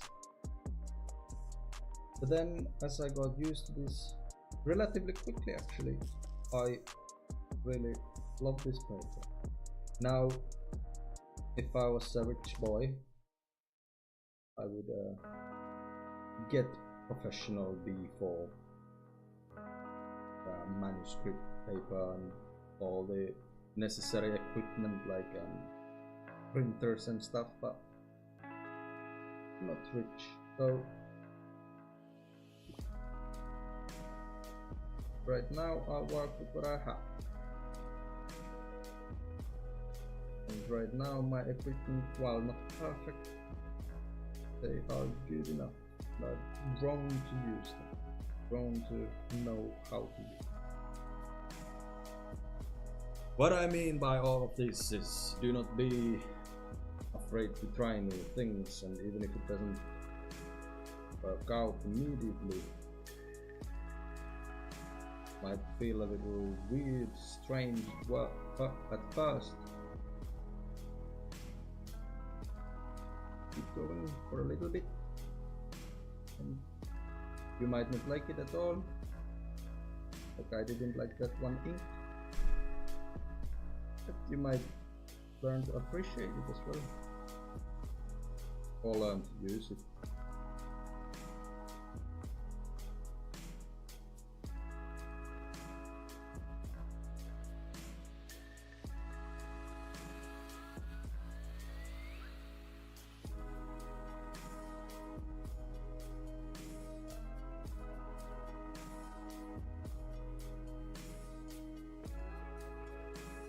Now, I often notice, so true, yes? Good, I have supporters. I'll rise to power. I often notice after doing these flats, inking the flats in, like, I notice afterwards, when I'm going through the page, when I'm already moved to the next page, that I missed a spot. So if that happens here, I apologize in advance.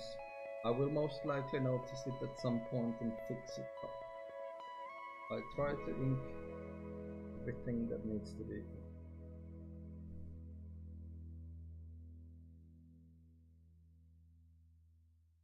Now it seems like this.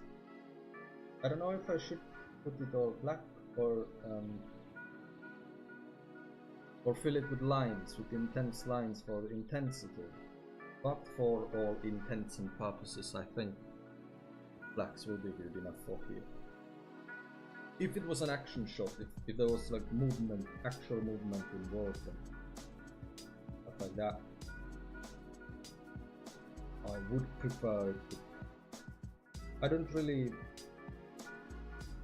put too much like black movement on the movement panels. I try to use it. I try to use lines more, as you can see here, for example. Instead of putting all of this black, I put lines, all focused on the direction of where he's leaving from. Gives a sense of speed, and contrasted with the sound effect, of course, it amplifies it.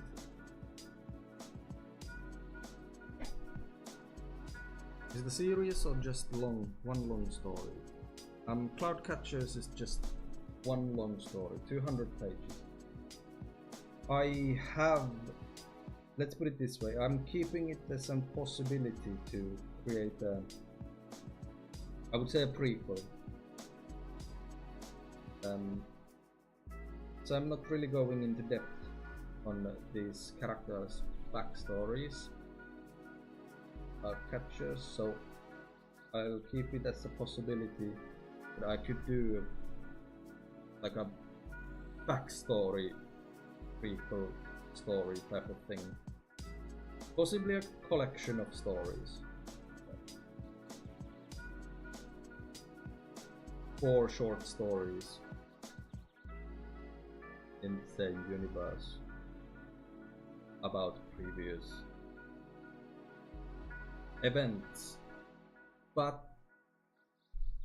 I think I'll just keep that as a possibility. That's not something that I will go for it. Like, immediately after this, at least. We'll have to see. Maybe at some point. Yeah. I have it planned a little bit, but nothing for certain. Maybe I'll just publish my plans as some novel and people can draw their own stories about it. That way I don't have to draw, I don't have to do the work, but I still get the money, right? I wish.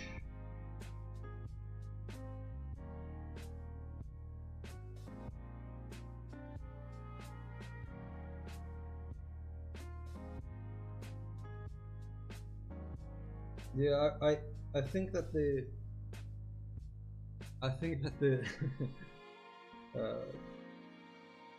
universe itself, the Cloudcatcher's universe and characters and stuff, they have more potential,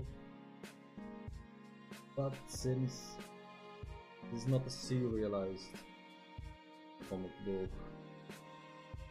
not published in a magazine or anything like that, and it's my first longer project, I wanted to condense it into like a manageable amount. I don't want to go for a long series immediately. It would have had potential to go for a couple of books at least. I have like ideas, but I think the way I'm doing it right now is the perfect package, and then I can expand on it if I feel like it sometime.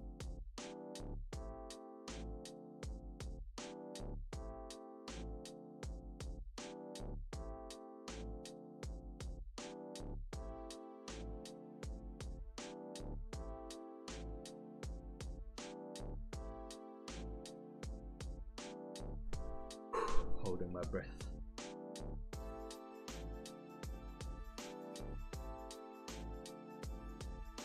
We are almost there. All I need to do is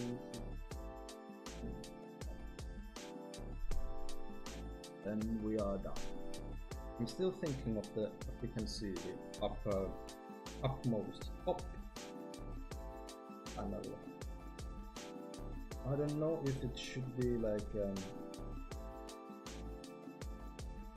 I feel like I should make this character, maybe even this character, pop out a little more. Since it has the background, it's very easy for them to blend into the background. So I'm still deciding whether I want to go over it with the Jeep and just like the outlines. But I'll have to pick it up where I've done it.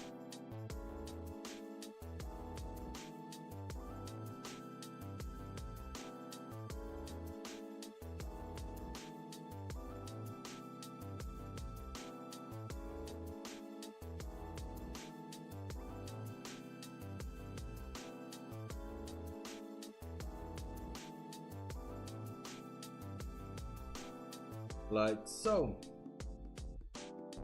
Now, I have to admit, usually at this point in my regular process, I'll go and clean, wash, brush. But since I don't want to keep you guys waiting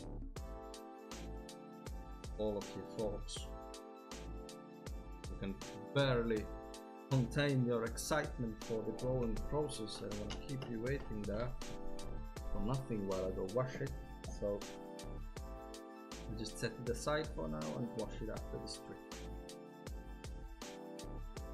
I have to check. It's Because right now, and then of course I would wait for everything to dry a little and then clean it up, but I think it's dry enough. I don't need to wait that much. Just check. Do I need to do something about it?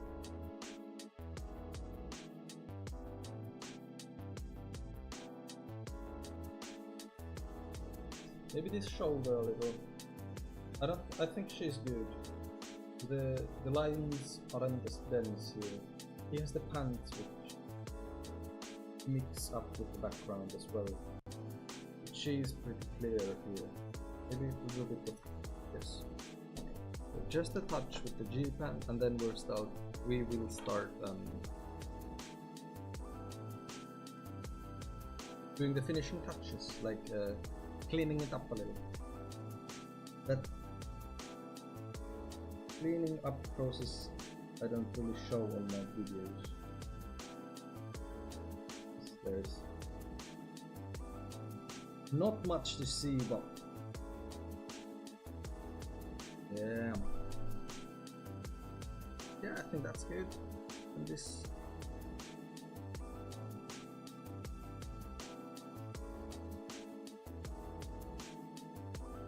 touch on the outlines.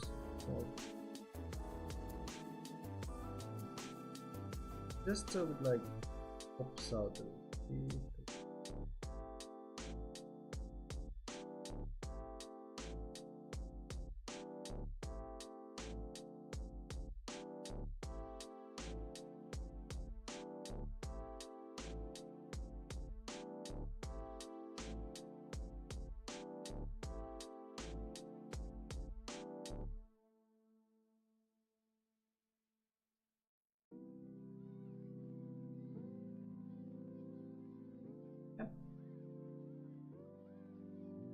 I think that's good. The reason I showed this specific page is because, well, first of all, it doesn't really have any spoilers. I'm at the final chapter, or maybe not the final, the one to the final, second to final, I don't know how to say it. But yes, this page, because this has like everything. Doesn't have action, but sort of action-ish thing, and speed lines, emotions, also a little bit of a background and perspective things.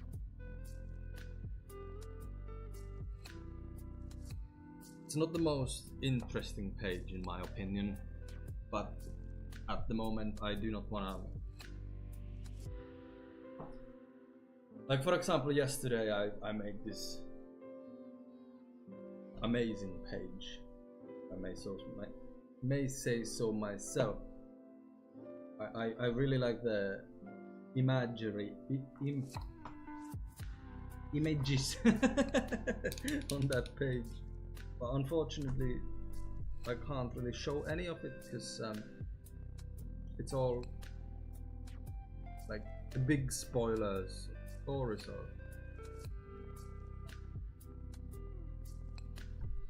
But this is what I use. Uni Posca White Bianco.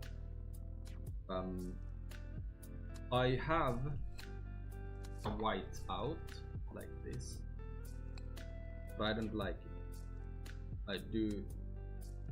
I don't know, it just doesn't work for me. I think, if I remember correctly, if you white out with this and then you try to ink on top of it, it just breaks.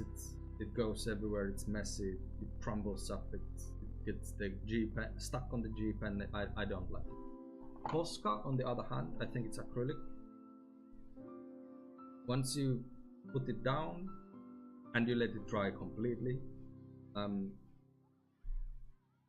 it's still not like drawing on the paper, but you can put G-pen ink on top of it.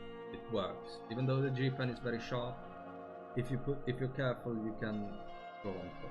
And with microns, you can draw on top of Posca. So that's why I like it. I have this I used to use this bullet shape. It's just a nib like that, just a regular marker. I would prefer this, and in the future I will buy more of this. 0.7. The nib is a little harder, and it gives more control to me, but unfortunately this one is almost empty. I'll have to go and buy another one. So I'll do this details with this if I need to erase some small things. But yeah, in the future I'll be using hopefully like this only. It's very good. 0.7 millimeters. Works with G pen, certified. Come on.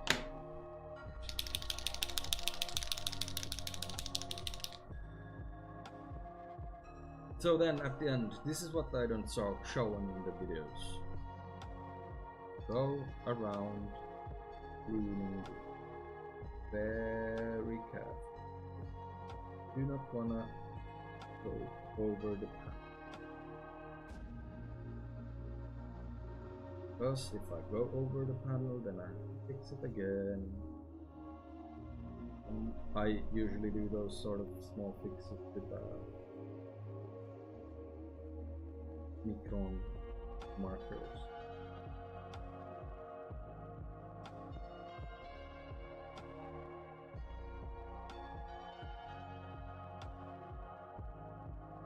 All these small things.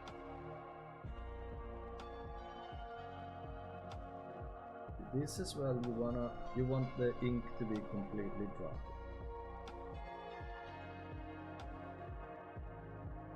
If the ink is not dry, it's just gonna make it even more.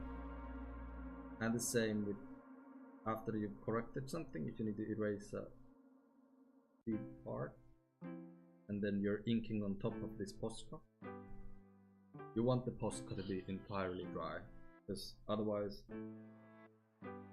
it's just gonna make a huge mess. It's gonna break your pen, your tool, it's gonna clog it up. Nothing good happens. So unfortunately you have to be patient. Patience. You have to be patient.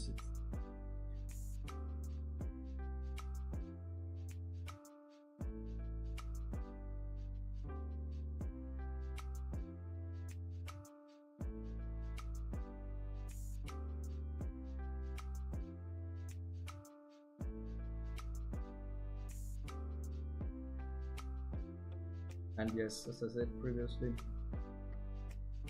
if I was a smart man, I would do all of this post-production, I would do all of this digitally in Clip Studio, where I import this anyways after scanning. But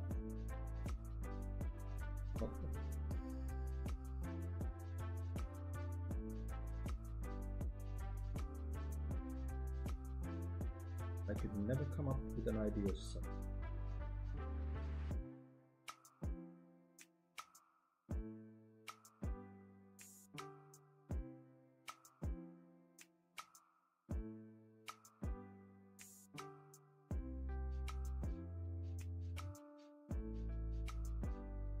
And you can see these. You can see where I put it down, right?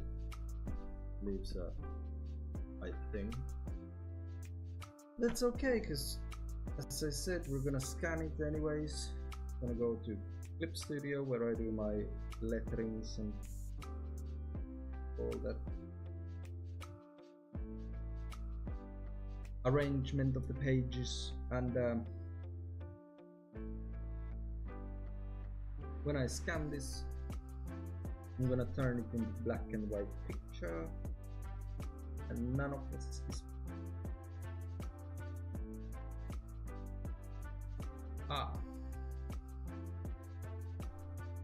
same with the I said in the beginning of the stream, I have these faint yellow lines visible even, but faint yellow lines that I've just printed on the paper, and they won't be visible at all when scanning. Even if I scanned it color. I don't know if this kind of fix it up. Yes. That's the whole page done.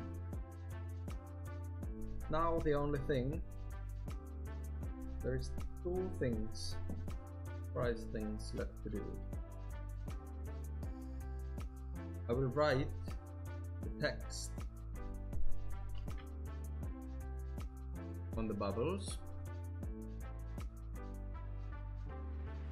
Don't worry, I'll write it in this language. I will translate it in English on the computer, but I just use my magical mystical language of Finland. Just for the manuscripts, just for me. Yes, I will write all these and then I will put the actual text on the computer after scanning. Do you add screen tone digital? No. I'm doing this project without screen tone.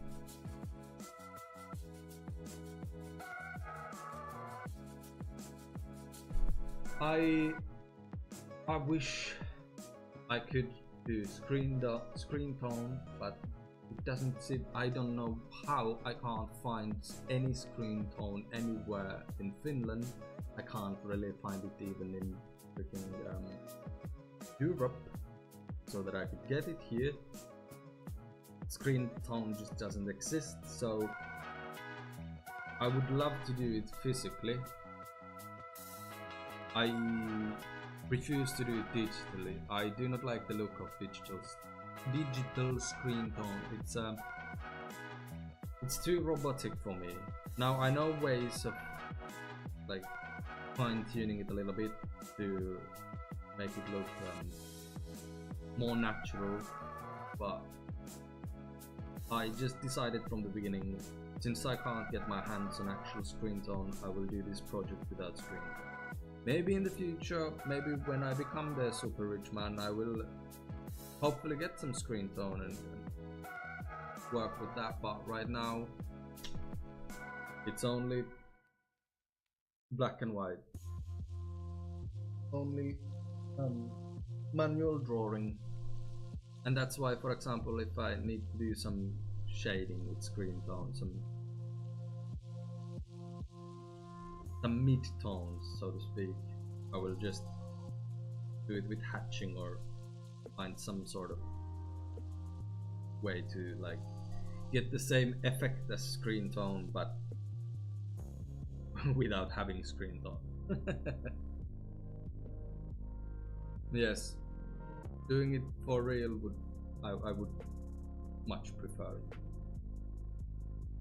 I feel like if it's digital, it can look too even in many points. It's too precise. You have to manually like rub it a little bit and fix it here and there and give some variation to it. If it's just robotic lines, it doesn't have the same look, in my opinion.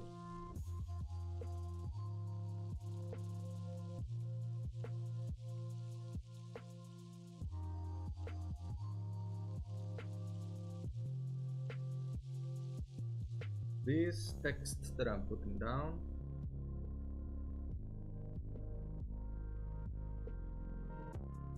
are just for me, just so in the later stages when I scan it, I know what they're supposed to be and then I can retype it.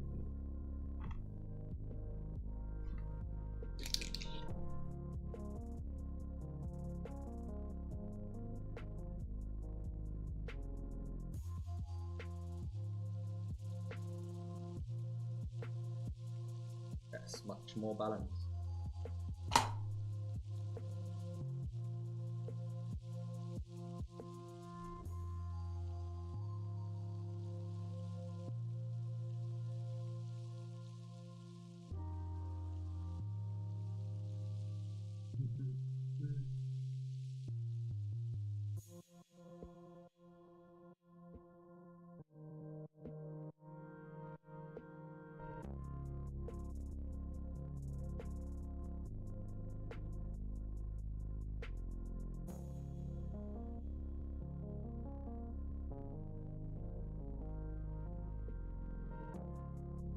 And there we go.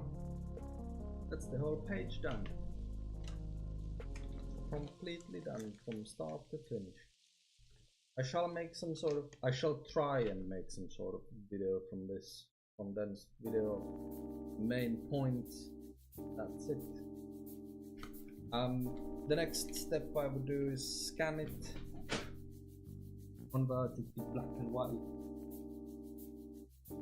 add the texts and put it in the, or of course not in that order, but yeah, put it in the file with all the other pages in the text video. And that's it. Then it's just done. Now I'm wiping with a wet cloth G pen.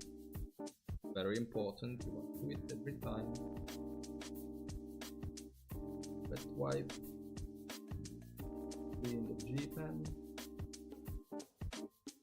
and then wipe. That prolongs its lifespan considerably.